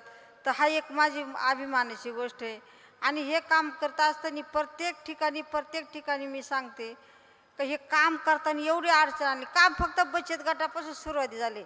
मला लय लवकर काम करायचं होतं समाजात, पण आपण शिकेल नाही, लिहिता येत नाही, वाचता येत नाही, काय करणार हे काम. पण हा एक स्वतःच्या बांधव उभं राहून गावठी खाण्याचा, हायब्रिड खाण्याचा शेताच्या बांधव उभं राहून मी एक अभ्यास केला. आणि मग मला घरातून 10-20 किलोमीटर दवाखान्यात जावं लागायचं बाळा पाठीशी घेऊन. तर मला जाता जाता एक दिवस विचार आला, आपल्या घरात आजार नव्हते, हे छोटे मोठे येतात कुठून. मी तिकडून आले आणि सगळ्या शेतीमध्ये फिरले. मी एक फक्त बांधव उभं राहून अभ्यास केला. केमिकल खतांमुळं, औषधांमुळं, हायब्रिड खाण्यामुळं आणि केमिकलमुळं घरामध्ये आजार पसरू लागले, थोडे आजार वाढू लागले. पण मी सगळ्या शेतात फिरले. संध्याकाळी माझ्या घरामध्ये मी बंद करायला लागले. तर खरोखर माझ्या घरातून एवढा मोठा विरोध झाला मला का लहान मोठ्याने विरोध केला. सगळे लोक नवीन वाहन करतात आणि तू म्हणती जुनं करायचं, ते कमी खर्चामध्ये जास्त उत्पन्न, पण त्या खतांना किती पैसा जातो हे कुठं कोण पाहते. मग मला माझ्या घरातून खूप मोठा विरोध झाला. मी थोड्या दिवस गप्प बसले. माझ्याच घरात एक असा प्रकार घडला का माझा एक नातू आजारी झाला. तो फार अकोला 5 दिवस ॲडमिट, अकोलं, संगमनेर, नाशिक, फार मुंबईला न्यावा लागला. आणि मी कशामुळं का मी दुर्लक्ष केल्यामुळं, माझं घरात ऐकत ना, मी दुर्लक्ष केलं. आजपासून बाळा तुमची तुम्हीच बघा. तर त्याचा फार मुंबईला ते दवाखान्यात नेलं. नाशिकमध्ये गेलो तर अक्षरशः पैसा नव्हता राहिला जवळ. अंगावरचे डाग मोडून त्या पोरला आमूलच तिथून केली. मग 1.5 महिना दवाखान्यात होते. त्या टायमाला मला 1.5 लाख रुपये लागले आणि जवळ रुपया नव्हता. मग तिथून पुढं ते बाळ घरी आणलं आणि घरात मी बोलल्यामुळं माझं कुटुंब मग तेव्हापासूनच मग ऐकायला लागले का तेव्हापासून आपल्या शेतीमध्ये सेंद्रिय पिकवायचं, गावठी पिकवायचं आणि तेच खायचं. माझ्या घरामध्ये मी माझ्या घरात सुरू केलं. मग हे समाजापासून कसं जाईल तर मी बचत गटांना सांगायचे, नातेवाईकांना सांगायचे, पण मला खूप लोक हसायचे, तेव्हा खूप बोलायचे. पण बोलता बोलता माझं काम एक मी थांबवलंच नाही, मी करीतच राहिले. सुरुवातीला 5 वर्ष मी रोपं तयार केले. ऊसतोडी कामदार होते काही दिवस. ऊस तोडून गेले का मग रोपं तयार करायचे आणि बचत गटाच्या मार्फत 1-1, 2-2 रोपं द्यायचे. आणि बचत गट पाईपला जोडल्या गेले होते त्याच टायमाला. रोपानिमित्त आमचं काम चालू होतं. तर रोपानिमित्त हे काम चालू होतं म्हणून मी फक्त शेतात बिलावायला चालू होते आणि ते सर माझ्याकडे वळाले. मावशी कुठं चालत? म्हणले चाले पाऊस पडलाय बिलावाय शेतामध्ये. कशाचं? म्हणलं येलो आखण भाजीपाला. आता ते म्हणे नावं सांगते का? म्हणलं एवढे कुठं नावं सांगू. आणि मग त्यांनी मला विचारलं कोणत्या बाजारची खरेदी? म्हणले बाजारची नाही, पारंपरिक घरचीच खरेदी. लोकांकडे तुमच्याकडं कशी एवढी म्हणे? म्हणले ठेवली मी जतन करून. माझ्याकडे 4-2 वाहन नव्हते, मी गोळा करून ठेवलं. असं बोलण्यावरून ते गेले. परत 3ऱ्या दिवशी आले तेव्हा पण मी राखेतूनच बी चाळत होते. मग सगळे शॅम्पल बाहेर काढले. त्यांना 150, 250 वाहन माझ्या एका घरामध्ये भेटला जुना 3 पिढीचा. पण मग मी म्हणते माझं जुने गावराने समोरचे नाही म्हणते. आणि सगळं वाहन त्यांनी तपास आणले. सगळे बी ते जुनं ते सोनं खणखणीत नाणं ते सगळं जुनंच निघालं. मग त्याने आज एक बाईप संस्था माझ्या पाठीमागं उभी राहिली आणि तिने आज समाजापासून काम नेले. तर आम्ही ठिकठिकाणी मेळावे, महिला बचत गटाच्या महिला आणून दाखवायच्या, एका ठिकाणी प्रदक्षिण मांडायचं, ही माहिती द्यायची. तर हेच काम आता मी लोकांना सांगते. तर ह्या कामामध्ये आता बहुतेक जुन्याकडे लोक वळलेत. पण जुन्याकडनं वळताना मी म्हणते सगळे जर आपण परत जुन्याकडे वळलो तर आपलं पुढची पिढीसुद्धा चांगली जन्माला येईल आणि पुढची पिढीसुद्धा चांगली घडेल. तर हे जे मी काम सुरू केले का हे पुढच्या पिढीसाठी केले, आपल्यासाठी तर केलेच पण पुढच्या पिढीसाठी केले. पण ह्या कामासाठी सगळ्यांची मदत पाहिजे. सगळ्यांनी मिळून हे काम केलं पाहिजे. सगळ्यांनी विषमुक्त अन्न खाल्लं पाहिजे. आणि आपल्या घरापाशी परसबाग पाहिजे, आपल्या घरापाशी किचन गार्डन पाहिजे. प्रत्येकाच्या ताटामध्ये विषमुक्त भाजीपाला आला पाहिजे. हे काम मी समाजापासून न्यायचे. आणि याच्याकडे आता बरेच लोक वळलेत. पण सगळे जर वळले तर अजून चांगले होतील. आपण जरी आता फिल्टर आलेत पाहिला, आपण सगळं विसरलो, जे मागचं होतं ते सगळं विसरलो. म्हणून निसर्गसुद्धा विसरला. निसर्गसुद्धा पावसाळ्याचं पाणी नाही पडत आणि उन्हाळ्याचा पाऊस पडतो, कारण आपण बदलले म्हणून ते बदललं. मग त्याच्यामुळं आता काल बऱ्याच ठिकाणी झाडं लावतात. झाडांचं एक आपण तुम्ही सगळ्यांनी मिळून आम्ही काम केलं पाहिजे का प्रत्येक बांधव झाड लावलं पाहिजे. आणि माझं तर एक स्वप्न आहे का हे देशी जे बी आहे हे प्रत्येकाच्या बांधापासून गेलं पाहिजे, प्रत्येकाच्या शेतात गेलं पाहिजे. आणि पैशाच्या बँका भरपूर गावोगाव आहे, पण प्रत्येक गावामध्ये एक देशी बियाची सुद्धा बँका तयार झाली पाहिजे. आणि का तर आपण जेवढं हायब्रिड घेतो त्याला खत औषधं भरपूर मारितो. मग तेच बेणं आपलं जर घरचं बेणं असलं तर आपल्याला त्याला खताची गरज येत नाही. आपलं बेणं पण चांगलं उगवतं, आपण माणूस पण चांगलं राहतो. आता मी सांगते आमच्या खेड्यामध्ये 3-3 हांड्यानी 2-2 किलोमीटर बाया पाणी वाहतात आणि तशा शहरामध्ये नाही वाहती. मग ही जंगलातली काही आमच्या इकडं आता पाऊस पडला तर रानभाज्या 4 महिने खातील. 4 महिन्यांनीच त्या रानभाज्या खाते. रानभाजीमध्ये एवढी ताकद आहे, एवढी वेगवेगळी औषधी वनस्पती एवढी कशातच ताकद नाही आहे. मग हे आपण विसरलो आणि आपण कुठंतरी नवीनच्या मागं लागलो. मी सांगते आता इथे शेतकरी मला कमी दिसते, शेतकरी नाही दिसती, पण प्रत्येक शेतकऱ्याच्या दारामध्ये सुद्धा एक गावठी गाय पाहिजे. कारण आपण जे चांगलं होतं ते कसाब्याला दिलं आणि दुसरे आहेत तुम्ही ते पण पाळा, पण प्रत्येक एक गायचं म्हणजे पवित्र गाय आहे. देशी गाय ही पवित्र आहे. पहिले देशी गायच्या शेणाने शेण सडा घालायचे, देशी गायच्या शेणाने घर सारवायचे. हे आपल्याकडं काहीच राहिलं नाही. जुनं म्हणून आपल्याकडं काहीच राहिलं नाही संस्कृती. आणि माणसं पण जुने म्हणून नाही राहिले. पहिले माणसं 110 वर्ष, 105 वर्ष, 107 वर्ष जगायचे आणि आता 50-60 वर्ष येते नाही. आलं अटक, आलं काहीतरी. मग हे काय, हा काय प्रकार झाला आहे? तर हा जर आपल्याला पुढच्या पिढीला चांगलं घडवायचं असेल तर आपण परत देशी गायकडे वळलं पाहिजे, आपण परत जुन्याकडे वळलं पाहिजे, जुनं बियाणं पुढं आणलं पाहिजे, ते आपल्या मुलांना माहिती केलं पाहिजे.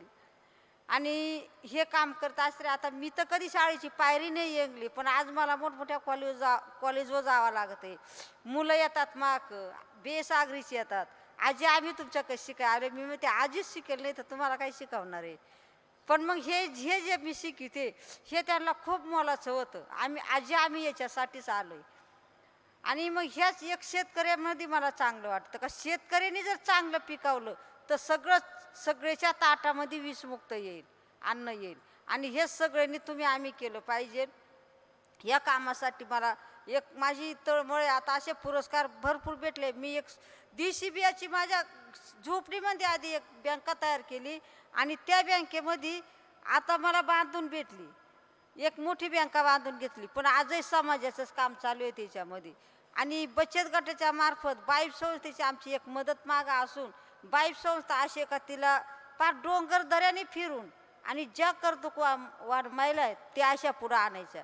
तर मी सुद्धा आता बाईबच्या मदतीनं 3500 महिलांबरोबर हे काम चालू केले.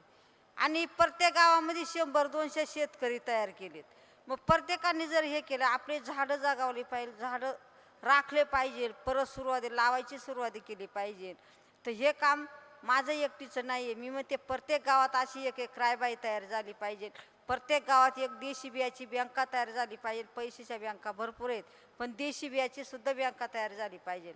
का जेवढं ज्या दिवशी मी तर आता असे पुरस्कार मला किती भेटले, आज नावाने मोठे उद्या पैशाने मोठे झाले तरी माझे जमिनीचे पाय जमिनीवरच राहणार. आणि ह्या काळ्या मातीचं नातं मी कधीच नाही सोडणार. जोपर्यंत आहे तोपर्यंत मी समाजासाठी हे काम करीतच राहणार. फक्त पुढच्या पिढीने का हे काम परत पुढं न्यायला हे सगळ्यांची मदत पाहिजे, माझ्या एकटीची मदत नाही. तशी बाईब संस्थेची आम्हाला खूप मोठी मदत आहे, पण जास्त मदत शेतकऱ्यांची पाहिजे, जास्त मदत तुमची आमची पाहिजे. आणि जाता जाता मी एक सांगते, तुम्ही पण कुठंही हे आवाहन करा, कुठंही करा का ही काळी माती आपली आई आहे, ही अन्नदेती माता आहे, हिला आपण संपवायच्या मागं लागलोय. आणि ही जर संपली तर आपण काय करणार आहे, आपल्या पुढच्या पिढीला काय देणार आहे आणि कशी पुढची पिढी चांगली घडणार आहे. तिच्यावर किती विषारी औषधं मारतात, किती विषारी खत मारतात. तेच पाणी खत मारतो, त्याला वरून पाणी सोडलं तेच पाणी विहिरीमध्ये जातं आणि तेच पाणी परत विहिरीतून काढून आपण काहीतरी फिल्टर करून पितो, पण ते शेवटी औषधीच राहते. तर ही माती, ह्या मातीचं आरोग्य एक आम्ही सगळ्यांनी राखलं पाहिजे. आपण कुठंतरी आजारी झालो, एखाद्या दवाखान्यात हॉस्पिटलमध्ये जातो, ही माती जर संपली तर आपण कोण आणणार आहे तिला, कुठल्या हॉस्पिटलमध्ये नेणार आहे. तर ही एक माझी कळकळीची विनंती का ह्या मातीचं सुद्धा आरोग्य राखलं पाहिजे आणि झाडं सुद्धा लावले पाहिजे. आपण बदललो तर आपला निसर्गसुद्धा बदलला आहे, मग आपण परत जुन्याकडे वळलं पाहिजे. आता या साऱ्याने सांगितलं बांबूवरून मला सगळं काही, मला खूप आनंद झाला त्याचा. का हे जे बांबूचे प्रकार केले हे पूर्वी होते, भरपूर होते, पण आता नाही. तर असे प्रत्येक कामामध्ये प्रत्येक काम जे चांगलं काम आहे ते पुढं आणलंच पाहिजे. आणि ज्या कामाची आपल्याला गरज आहे हे काम आम्ही सांभाळून ठेवलं पाहिजे. आपल्या मातीचं सुद्धा आरोग्य राखलं पाहिजे. आणि ह्या काळी माती जर संपली तर आपली पुढची पिढी जन्माला येणार नाही. एवढे बोलून मी 2 शब्द संपवते.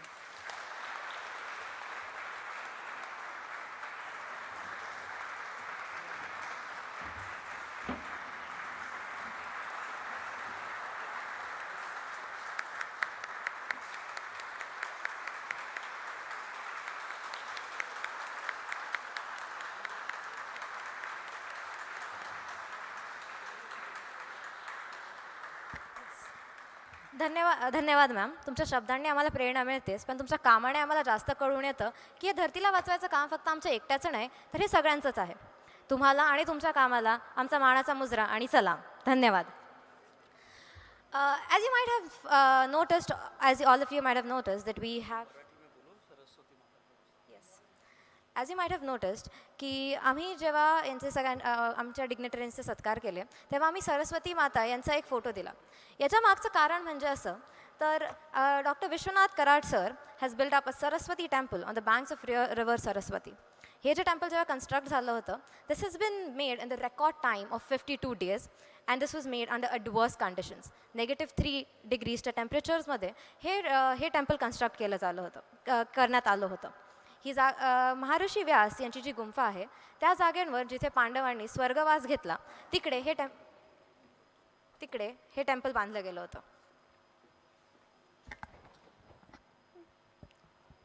श्रोतेहो, एक खूप महत्त्वाची घटना घडली आहे. मगाशी आदरणीय विश्वनाथ कराड सरांनी सगळ्यांना सरस्वती मातेचे फोटो दिलेत. सरस्वती मातेचा फोटो का असं रिलिव्हन्स आहे, पण आळंदी ते बद्रीनाथ असा हा संपूर्ण प्रवास, transforming pilgrimage centres into divine knowledge centres, अखिल भारतीय संस्कृतीचं धरोहर त्या सरस्वती मातेच्या उगमावर अतिशय रेकॉर्ड टाईममध्ये मंदिराची उभारणी, हे खूप मोठी गोष्ट आहे की भारतीय संस्कृती.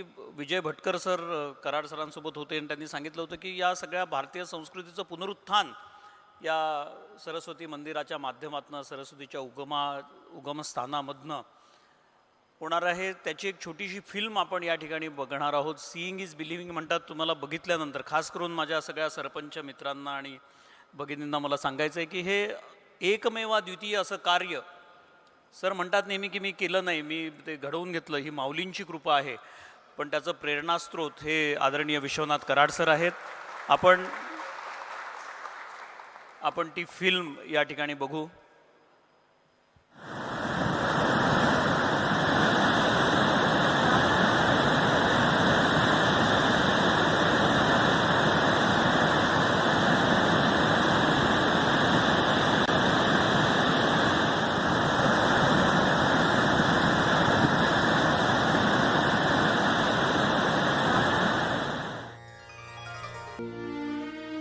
महाभारत प्राचीन भारत के ज्ञानाधिष्ठित धरोहर का शायद पहला लिपिबद्ध आविष्कार।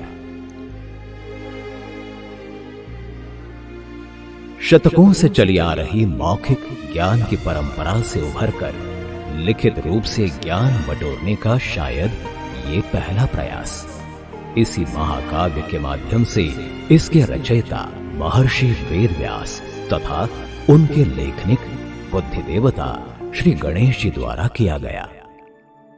ये वही महाकाव्य है जिसमें हमें दर्शन होता है मानवीय जीवन के सभी अंगों का, सुख दुख, शौर्य, धैर्य, काम, क्रोध, मोह, लोभ, मत्सर आदि सभी भावनाओं का दर्शन कराने वाली इस चिरंजीव रचना का कथन महर्षि वेदव्यास जी ने किया।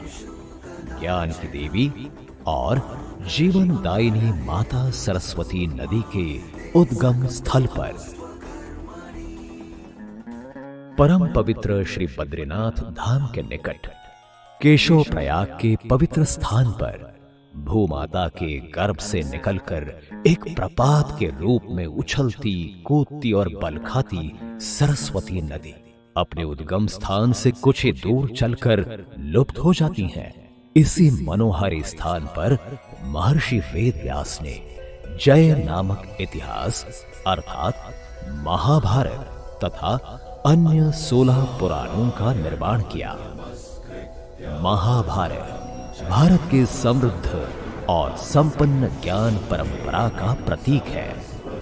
इसी में हमें मिला है श्रीमद् भगवत गीता जैसा ज्ञान का स्रोत, जिसे वेद व्यास जी ने भगवान श्री कृष्ण के मुख से हम तक पहुंचाया है।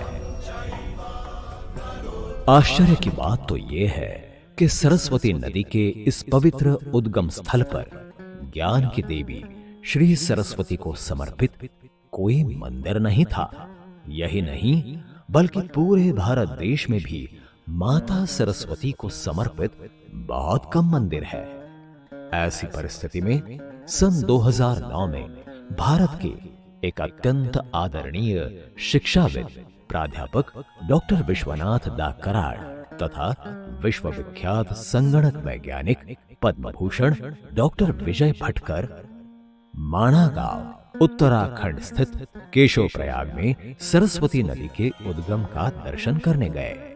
दोनों ही माता सरस्वती के इस सुंदर रूप से मोहित हुए और उनके द्वारा एक संकल्प किया गया कि जिस पवित्र स्थान पर भारत की ज्ञान परंपरा का एक महत्वपूर्ण अध्याय रचा गया, उस स्थान पर ज्ञान की देवी सरस्वती को समर्पित एक सुंदर मंदिर का निर्माण होना चाहिए। इस दृढ़ संकल्प को पूरा करने के लिए आवश्यक मान्यताओं की सारी प्रक्रिया माणा गांव के प्रधान श्री पीताम्बर सिंह मोलपा के सहयोग से पूरी हुई। मध्यांतर की कालावधि में डॉक्टर विश्वनाथ कराड़ की संकल्पना और संरचना से विश्व के सबसे पहले बड़े गुंबद तत्वज्ञ संत श्री ज्ञानेश्वर तुकाराम विश्वशांति प्रार्थना सभागृह का निर्माण हुआ। साथ ही विश्व शांति तथा विश्व बंधुत्व का संदेश देने वाले कई और वास्तुओं की भी स्थापना प्राध्यापक डॉक्टर विश्वनाथ कराड़ जी की पहल से हुई। सन 2020 के प्रारंभ में देवी सरस्वती के मंदिर निर्माण का कार्य आरंभ करने की सारी तैयारियां हो चुकी थी, किंतु अचानक उस वक्त सारा संसार कोरोना नामक मानव निर्मित वैश्विक महामारी का शिकार बन गया। लगभग 1.5 साल इस महामारी के कारण लगी पाबंदियों के चलते मंदिर निर्माण की दिशा में कोई काम नहीं हो पाया। परंतु सन 2021 के अगस्त महीने में स्थिति जब सामान्य होने लगी, तब मंदिर निर्माण के लिए MIT का एक दल माणा गांव पहुंचा और प्राध्यापक डॉक्टर विश्वनाथ कराड़ जी की संकल्पना और संरचना के आधार पर श्री सरस्वती मंदिर को मूर्त स्वरूप देने के कार्य का आरंभ हुआ। परिस्थितियां बहुत कठिन थी। प्रत्यक्ष निर्माण कार्य एक अत्यंत दुर्गम भौगोलिक स्थान पर होने जा रहा था।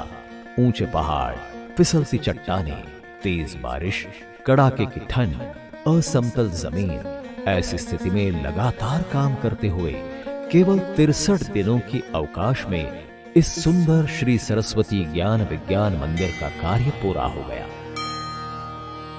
शुक्लां ब्रह्म विचारसार परमा आद्यां जगद्व्यापिनी वीणा पुस्तकधारिणीं अभयदा जाड्यान्धकारापहा हस्ते स्फाटिकमालिकां विदधती पद्मासने संस्थिता वन्दे तां परमेश्वरीं भगवतीं बुद्धिप्रदां शारदा। दिनांक 21 अक्टूबर 2021 को महाराष्ट्र राज्य के महामहिम राज्यपाल श्री भगत सिंह कोश्यारी जी, जो उत्तराखंड के मूल निवासी हैं, उनके कर कमलों द्वारा इस मंदिर का उद्घाटन तथा लोकार्पण संपन्न हुआ। इस मंगल अवसर पर उपस्थित लोगों को संबोधित करते हुए महामहिम राज्यपाल जी ने कहा, ऐसी कृपा माँ सरस्वती और माँ लक्ष्मी जैसे इन दोनों पर की है, ऐसे ही मेरे माणा गांव ही नहीं, मेरे पूरे उत्तराखंड और पूरे हिंदुस्तान में ऐसी सरस्वती हमारे लिए आ जाए, ऐसी लक्ष्मी आए। माँ सरस्वती के चरणों में वंदन करता। यहाँ उपस्थित हमारे आदमी, अभी का नाम कराड़ तो नहीं बोलूँगा, वो इनके जैसे संकल्प उसने भी ले लिया, जैसे विजय जी और इनका एक संकल्प था, ऐसे मेरे अधिकारी का और विश्वनाथ जी कराड़ का संकल्प एक जैसा। और आज ये यहाँ पर आ गए तो आज से ये कराड़ नहीं बल्कि कमाल है। ऐसा कमाल कौन करेगा? तो ऐसा कमाल उन्होंने किया है, मैं इनका अभिनंदन करता हूँ, वंदन करता हूँ। दोनों कराड़ भगवान की जय है। भगवान ने बताया भाई देखो एकदम जल्दी बोल दिया, देखो शंकराचार्य जी ने कालड़ी से आकर के हमारे यहाँ बद्रीनाथ और केदारनाथ की स्थापना की, हमारे नेपाल में पशुपतिनाथ की स्थापना की। आज दुनिया के लोग वहाँ आते हैं। अब मेरे भाई और बहन मान के चलो, अब आपके यहाँ केवल उत्तराखंड के लोग नहीं आएंगे, अब धीरे धीरे आपके यहाँ सारे दुनिया के लोग आएंगे, जैसे बद्रीनाथ भगवान के दर्शन करने आते हैं। इसके माध्यम से हम सबकी इकोनॉमी भी अच्छी होगी। एक प्रकार से अब दुनिया के लोग व्यास जी को ढूंढने इधर उधर नहीं जाएंगे, सब यही आएंगे। और भटकल जी अगले कुछ वर्षों में ये कोशिश करेंगे कि पहले धार्मिक, सामाजिक, इतिहास और ग्रंथों के व्यास यहाँ पर तपस्या किए, अब इनके आधुनिक जमाने के नए वैज्ञानिक व्यास भी यहाँ आए, जो कि हमारे उत्तराखंड का भी वैज्ञानिक जगत में आगे नाम करे, तो देश का करिया करे। मैं फिर से आपका बहुत बहुत अभिनंदन करता हूँ और उनको धन्यवाद देता आपने मुझे यहाँ बुलाया। संगमरमर से बने इस पवित्र मंदिर में स्थापित है ज्ञान की देवी माता सरस्वती की सुंदर मूर्ति। साथ ही भगवान दत्तात्रेय, वारकरी भागवत संप्रदाय की आराध्य देवता श्री विठ्ठल रुक्मिणी, श्री गणेश जी, पवन पुत्र श्री हनुमान जी तथा अपने मानवतावादी संत विचारों से जनमानस में ज्ञान का प्रकाश फैलाने वाले महाराष्ट्र के तत्वज्ञ संत श्री ज्ञानेश्वर महाराज और जगत गुरु संत श्री तुकाराम महाराज। मंदिर के बाहर पवित्र सरस्वती नदी के उद्गम को निहार रही है महर्षि वेद व्यास की सुंदर प्रतिमा, जिनके प्रत्यक्ष त्याग और समर्पण के कारण प्राध्यापक विश्वनाथ कराड़ शिक्षा और विश्व शांति के क्षेत्र में अत्यंत उच्चतम कार्य का योगदान दे सके। वह उनकी मातृरूपी बहन त्याग मूर्ति प्रयाग अक्का कराड़ की प्रतिमा भी मंदिर में स्थापित है। इस ऐतिहासिक कार्यक्रम में सम्मिलित होने के लिए प्राध्यापक डॉक्टर विश्वनाथ कराड़ तथा डॉक्टर विजय भटकर जी के साथ महाराष्ट्र के लगभग 500 लोग उपस्थित हुए। इनमें शामिल थे वैष्णव वारकरी संप्रदाय के कुछ अग्रगण्य कीर्तनकार, प्रवचनकार व अनेक वारकरी भक्त। इतिहास में शायद पहली बार केशव प्रयाग की ये मनोहारी वादी जय जय राम कृष्ण हरि तथा पुंडलीक वरदे हारि विठ्ठल की जय जयकार से गूंज उठी। पुंडलिका वरदे हारि विठ्ठल श्री ज्ञानदेव। टाळ्यांचा एकदा जोरदार कडकडाट झाला पाहिजे। मी या टाळ्यांच्या कडकडाटात आमंत्रित करतो आदरणीय विश्वधर्मी प्राध्यापक डॉक्टर विश्वनाथ कराड सरांना।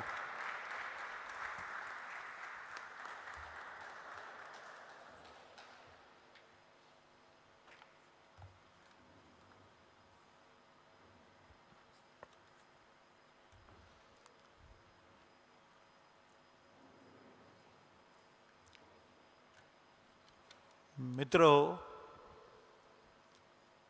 मी आज मोठा सौभाग्याचा सुखा समाधानाचा दिवस आहे असं मानतो। ज्या मातृभूमीचं, ज्या भूमातेचं वंदन करावं, त्याची सेवा करावी आणि त्याचबरोबर राजेंद्र शेंडे सरांच्या माध्यमातून सस्टेनेबल स्टडीजचा विषय हाताळला जावा। वृक्षवल्ली सोयरे आम्हा वनचरे आपण म्हणतो महाराजांच्या भाषेत। विषय मोठा माझ्यासाठी विशेष करून आणि आपल्या सर्वांच्यासाठी स्पर्श करणारा आहे अंतःकरणाला। ज्या भारत मातेच्या या पवित्र भूमीमध्ये आपला जन्म झाला, असं म्हणतात दुर्लभे भारते जन्मा। महाराष्ट्र सुदुर्लभम असं म्हटलं. या भारत मातेमध्ये जन्म मिळणं हे अवघड आहे असं म्हटलं, पण त्याच्याही पेक्षा या महाराष्ट्राच्या संतांच्या, साधू संतांच्या, सती साध्वींच्या, शूरवीरांच्या, छत्रपतींच्या, ज्ञानोबा तुकोबाच्या भूमीत जन्म मिळणं आणखीन दुरापास्त आहे असा एक भाव व्यक्त केला गेला. गर्व नाही, स्वाभिमान. कारण का गर्व होण्याची फार भीती असते. आज मात्र मला आंतरिक समाधान एका गोष्टीचं की मी आत्ताच 9 तारखेला परवाच्या ज्या माझ्या ज्येष्ठ भगिनींच्यामुळं मी आज इथं उभा आहे. पूर्ण ब्रह्मयोगिनी त्यागमूर्ती प्रयागका कराड असं त्यांना म्हणून ओळखलं जातं. त्यांच्या नावाने पंचकन्या भारतामध्ये सांगितल्या गेल्या. अहिल्या, सीता, मंदोदरी तुम्हाला सर्व माहीत आहे. अशा त्या पंचकुलीन कन्या, शब्द फार मोठा जाणीव देणार आहे. पण आज मला खूप समाधान आहे. पद्मश्री हे पद नंतर जोडलं गेलं, चांगली गोष्ट आहे, आनंद आहे, समाधान आहे की नरेंद्र मोदी साहेबांना ही भावना झाली. पण श्रीमती राहीबाई पोपरे या भगिनीच्या गैरसमज करू नका, पण त्यांच्या नाकातली नथ पाहून भारतीय संस्कृतीचं दर्शन झालं असं मला वाटलं. माझ्या सगळ्या भगिनी सगळ्याजणी नथ घालतात, पण एवढी सुंदर नथ असत नाही. पण राहीबाईच्या त्या दागिन्याला शोभा देणारं, त्या स्त्री सौंदर्याला, ज्याला भारतीय स्त्री आणि संस्कृती असं म्हटलं आहे, भारतीय संस्कृती, परंपरा आणि तत्त्वज्ञानामध्ये एक लक्षणं सांगितलेली आहेत. मला खूप असं जाणवलं. त्या म्हणाल्या मला काही फार बोलता येत नाही, पण या सभागृहामध्ये 1995 साली 1996ला द फर्स्ट वर्ल्ड पार्लमेंट झालं होतं. The first world parliament of science, religion and philosophy असं म्हणतात त्याला.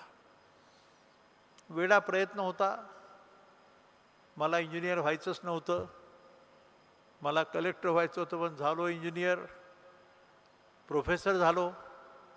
MIT काढली गेली आणि MIT काढली गेली. आता वर्ल्ड पीस डोम बांधला गेला जगातला.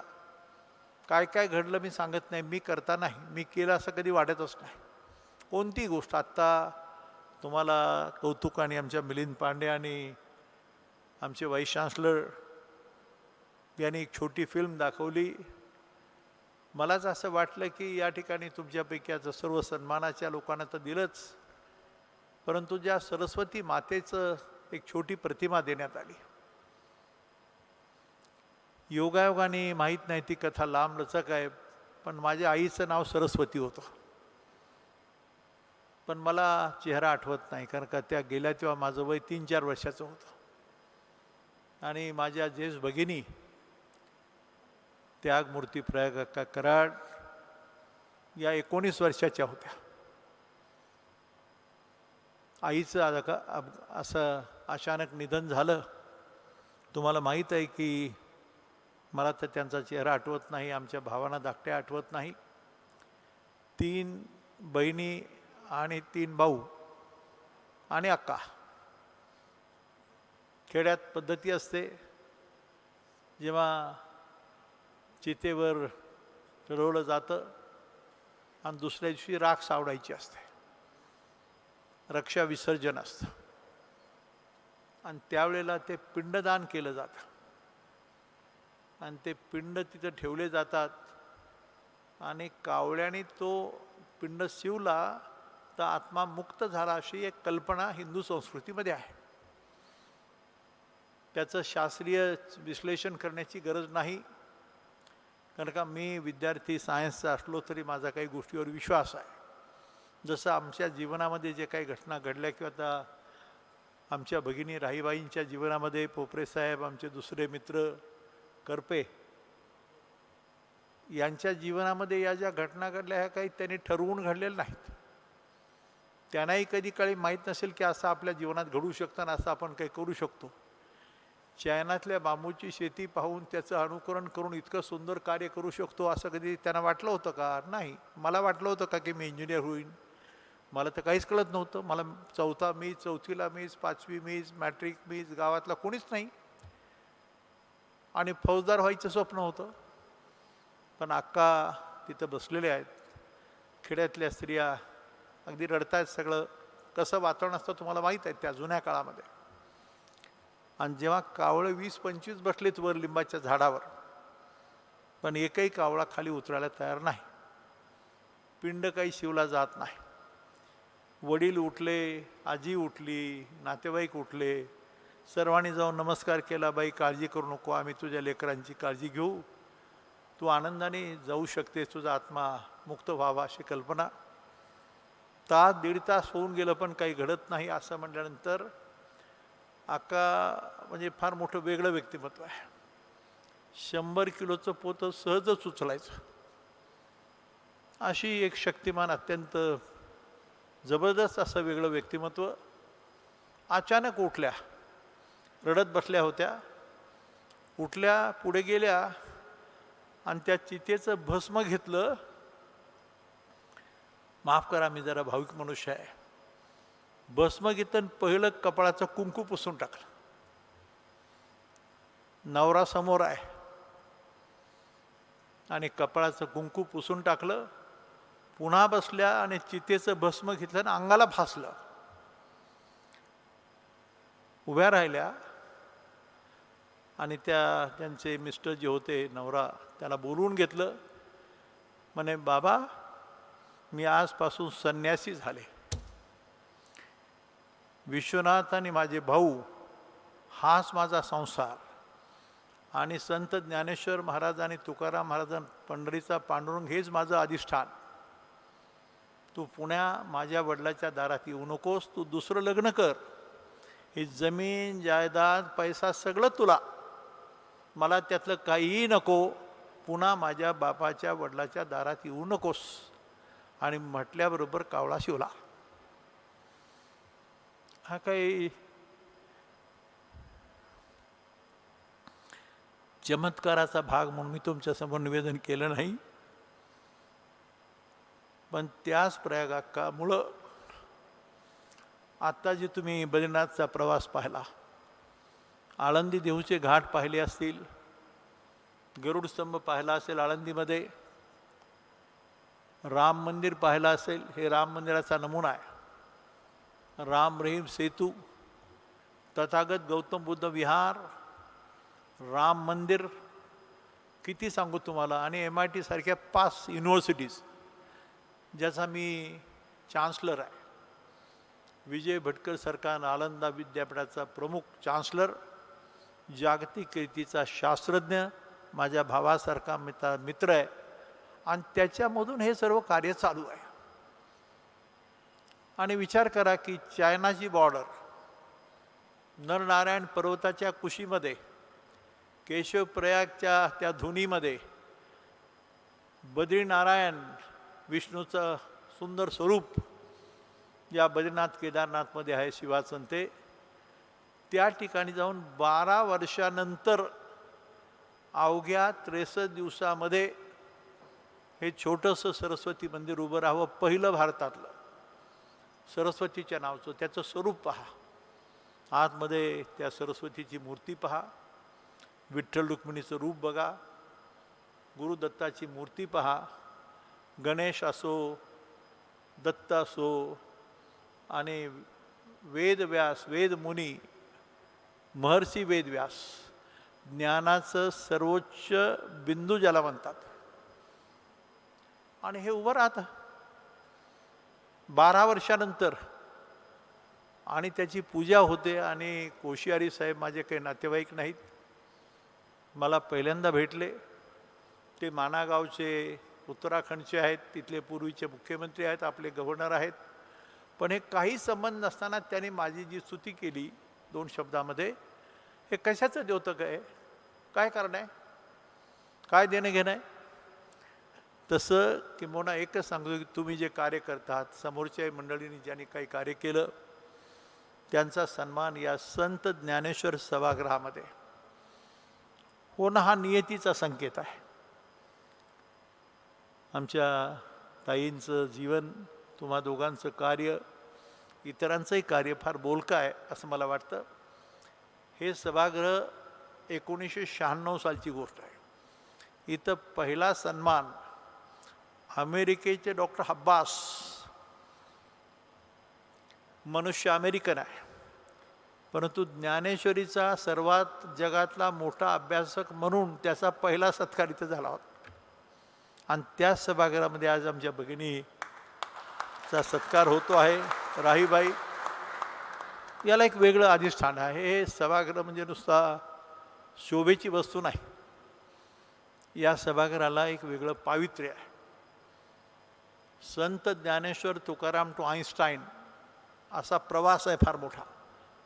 विज्ञान आणि ज्ञान आणि विज्ञानाचा समन्वय, बोलायची गरज नाही, आणि त्याचाच घुमट उभं राहतो.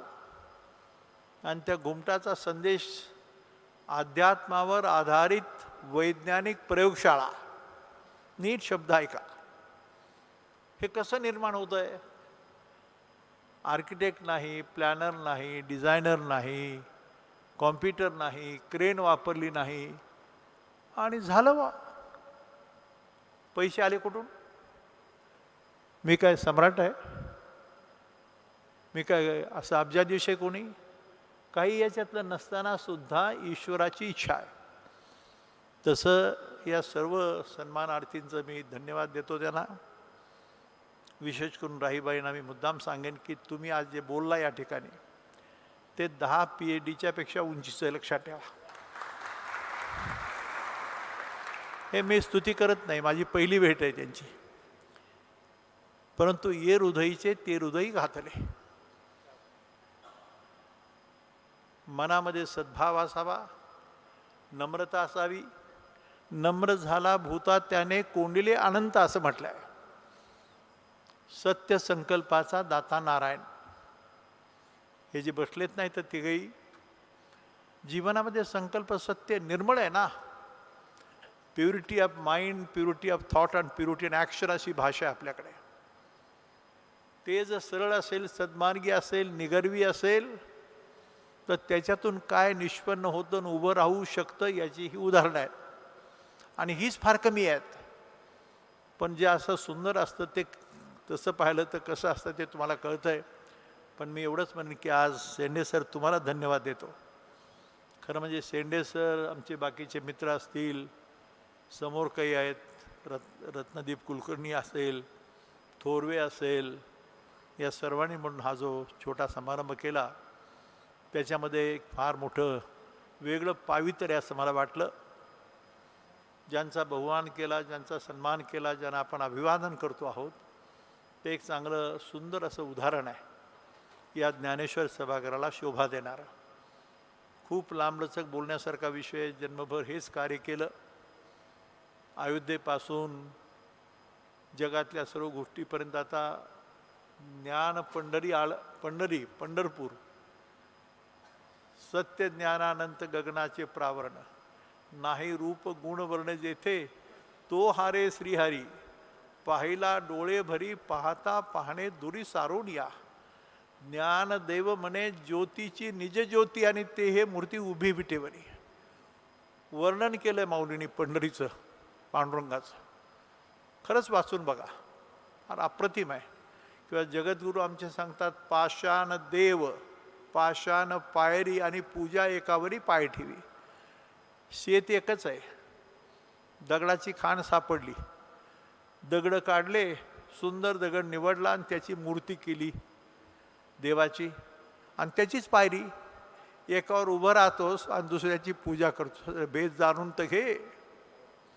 भेद काय आहे? ऐसा देव वदबावी वाणी, आणि नाही ऐसा मणी अनुभवावा.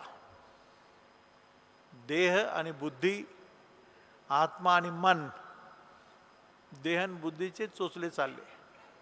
आत्मा आणि मनाकडे लक्षच गेलं नाही. आमचं बरं का, तुमचा दोष नाही. शिकलेली आमच्यासारखी विद्यापीठं, ऑक्सफर्ड, केम्ब्रिज, MIT, टोकियो असेल, MIT असेल, MIT वर्ल्ड पीस युनिव्हर्सिटी, आमचं नकळत दुर्लक्ष झालं, हे दुर्दैव आहे. आणि अध्यात्माला अंधश्रद्धा समजलं, हे त्यातून दुर्दैव आहे. अध्यात्मशास्त्र हे आत्मविकासाचं लक्षण आहे. मनाच्या चंचलतेला कमी करण्याचं लक्षण आहे. देह आणि बुद्धी तर काय, देहाचं किंवा मेंदूचं ऑपरेशन करतात, बाकीचं करतात, शरीराचं करतात किंवा इतर गोष्टीचे त्याच्यामध्ये भाग आहेत.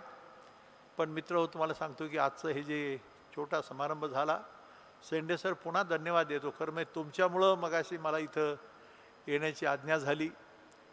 तुम्ही हा सस्टेनेबिलिटीचा विषय घेऊन जे मांडलं, 5 जूनला कधी कधी मागे झालं होतं, त्यानंतर आज हा प्रोग्राम झाला. पण या दिशेने आपण काम करू काय, हे आवश्यक. निसर्ग तत्व म्हणलं मित्र हो, लक्षात ठेवा. निसर्ग तत्व निसर्गाशी निगडीत असावं. आता मी इथं उभा आहे तुमच्या समोर आणि माझी श्वसन क्रिया चालू आहे, निसर्गाशी आहे निगडीत ती. माझा श्वास थांबला म्हणजे निसर्गाशी नातं थांबलं. आता विश्वात्मके देवे, विश्वात्मक देवाची कल्पना मांडली माऊलींनी. विश्वात्मक देवाची कल्पना, ब्रह्मांडाची कल्पना. तुकारामाने सांगितलं, अणुरेणू थोकडान तुका आकाशा एवढा. इतकं सुंदर चिंतन आहे, वैज्ञानिक आहे, हे लक्षात ठेवा. हा काय शब्दांचा खेळ नाही. पण दुर्दैवाने अजूनही आपल्याकडच्या मंडळींना असं वाटतं की हे आध्यात्मिक आहे म्हणजे अंधश्रद्धा आहे. हे खरं शास्त्र आहे जीवनाचं. जीवन कसं जगावं, कसं जगू नये, याचं सुंदर शास्त्र आहे. एकम सत विप्रा बहुधा वदंती हा सिद्धांत आहे. हे वैज्ञानिक सिद्धांत आहेत. आणि हे मांडण्याकरता अशा राहीबाईसारखी आमची मित्र जी बसले तिथं, ते सर्वसामान्य खेड्यापाड्यातली माणसं दिसत असली तरीसुद्धा त्यांचं जीवन हाच त्याला एक संदेश आहे, लक्षात ठेवा. त्यांचं जीवनातलं कार्य, तर त्याच्याकरता मी त्यांना धन्यवाद देतो. आपण सर्व एकत्र कार्य करूया. धन्यवाद. चला,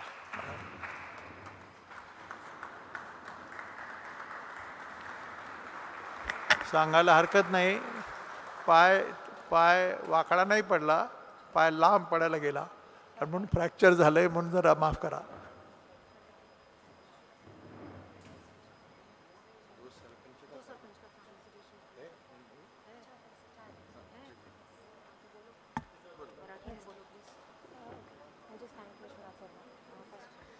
Thank you so much, Vishwanath Sir. Your words are always, they're always inspiring. Thank you for being our constant support and our backbone in everything that we do.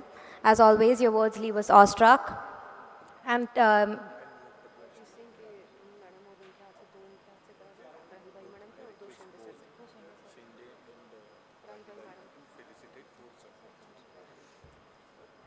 we now have 4 Sarpanch who have joined us recently. I would like to request Raibai Popere ma'am to please felicitate, and Dr. Shende sir to please felicitate the Sarpanch who just arrived. I would like to invite Amol Shinde sir from Vatunde. Amol Shinde sir. Pratik Patare sir from Panoli. Anant Kandhare sir from Karamshet. And Vaishali Devkar ma'am. Yes.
you so much, sir. Now, now concluding the event, I would like to call upon Rucha to deliver the word of thanks.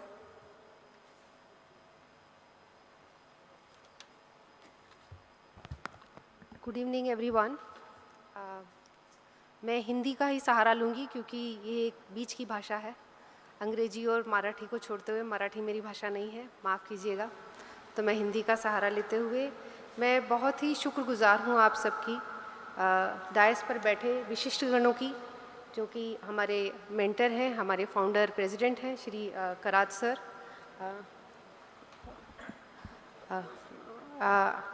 Shri कराद sir, हमारी जो chief guest हैं, हमारी विशिष्ट हमारी जो guest हैं श्रीमती राहीबाई पोपरे जी की, Shri Taware sir की, शिंदे सर की और हमारे संजीव कारपे सर की। इतना सुंदर और इतना संक्षेप में इन लोगों ने हमें सस्टेनेबिलिटी के बारे में बताया। और इस विश्व पर्यावरण दिवस के दिन में मुझे नहीं लगता इससे सुंदर तरीके से हम इसको मना सकते थे या प्रस्तुत कर सकते थे। मैं बहुत बहुत आभारी हूँ हमारे वाइस चांसलर जी की, हमारे प्रो वाइस चांसलर जी की, vice chancellor Shri doctor Chitnis sir, pro vice chancellor Shri Pandey sir. मैं इनकी बहुत बहुत आभारी हूँ। इनकी गाइडेंस के बिना शायद मैं एक पैर भी आगे नहीं बढ़ा सकती थी। मैं आभारी हूँ आप सबकी जिन्होंने यहाँ आकर इस प्रोग्राम को बहुत बहुत सफल बनाया, हमारे सरपंच गणों की जिन्होंने अपना समय निकालकर यहाँ पर हमारी इस शोभा को अत्यंत शोभामान किया है। मैं आभारी हूँ मेरे सारे विद्यार्थियों की जो यहाँ बैठे हैं, हमारे फैकल्टी की, हमारे शिक्षक गणों की जिन्होंने आकर इस सभा को सफल बनाया है। सभा करने वाले और होते हैं पर सभा को सफल बनाने वाले आप सब हैं। आप यदि नहीं आते तो शायद ये सभा संपूर्ण नहीं होती। मैं इस अपनी फैकल्टी और अपने विद्यार्थी फैकल्टी ऑफ सस्टेनेबिलिटी के अपनी टीम की तारीफ़ किए बिना या धन्यवाद किए बिना इस सभा का समापन नहीं कर पाऊँगी। मैं बहुत बहुत आभारी हूँ हमारे प्रोफेसर प्रसाद कुलकर्णी जी की, हमारे डॉक्टर पंकज कोपाडे जी की, हमारी अर्चना मैडम की, वानी मैडम की, किरण मैडम की। इन सब लोगों ने इस सभा को या इस पूरी की पूरी सभा को बनाने में जितना सहयोग दिया है वो उसके लिए धन्यवाद कहना कम है। मैं अब इस सबको आप सबको धन्यवाद देने के बाद चेयर जो है डॉक्टर श्री विश्वनाथ कराड जी से इस सभा को संपन्न करने की आपसे इजाज़त चाहती हूँ सर। यदि आपकी इजाज़त हो तो हम इस सभा को कंप्लीट घोषित कर दें। Thank you sir.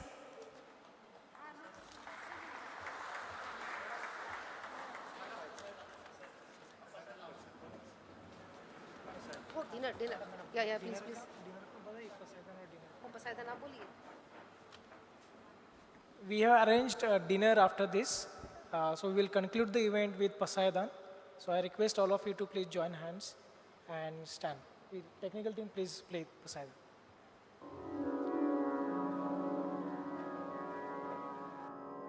आता विश्वात्मके देवे येने वाग्यज्ञे सोषावे सोषोन्मजजावे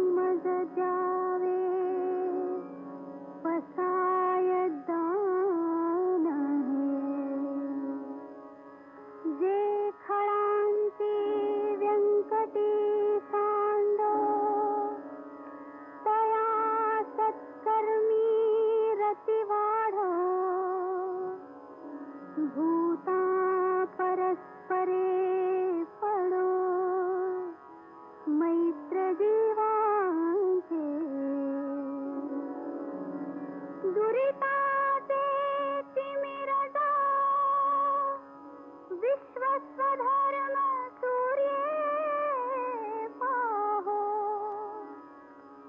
जो देवांशील तो तेला प्राणी जा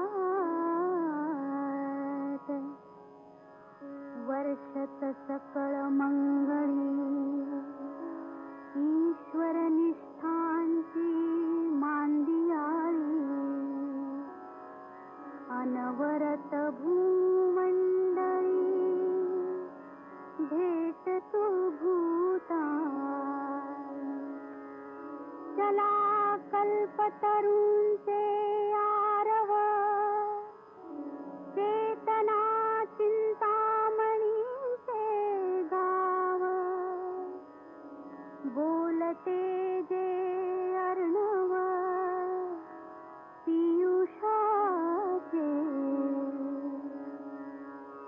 चंद्रमे जे अनंतन मार्तंड देता बहीण ते सर्वाही सदा सज्जन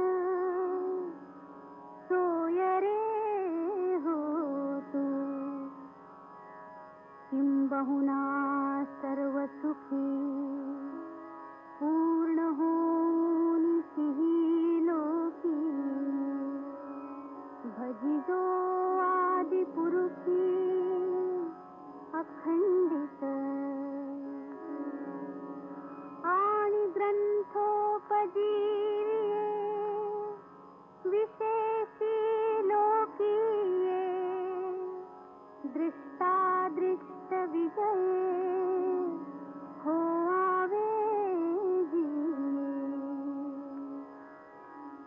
येथ म्हणे श्री विश्वेश्वराव हा होईल दान पसावो येणे वरे ज्ञान देवो सुखिया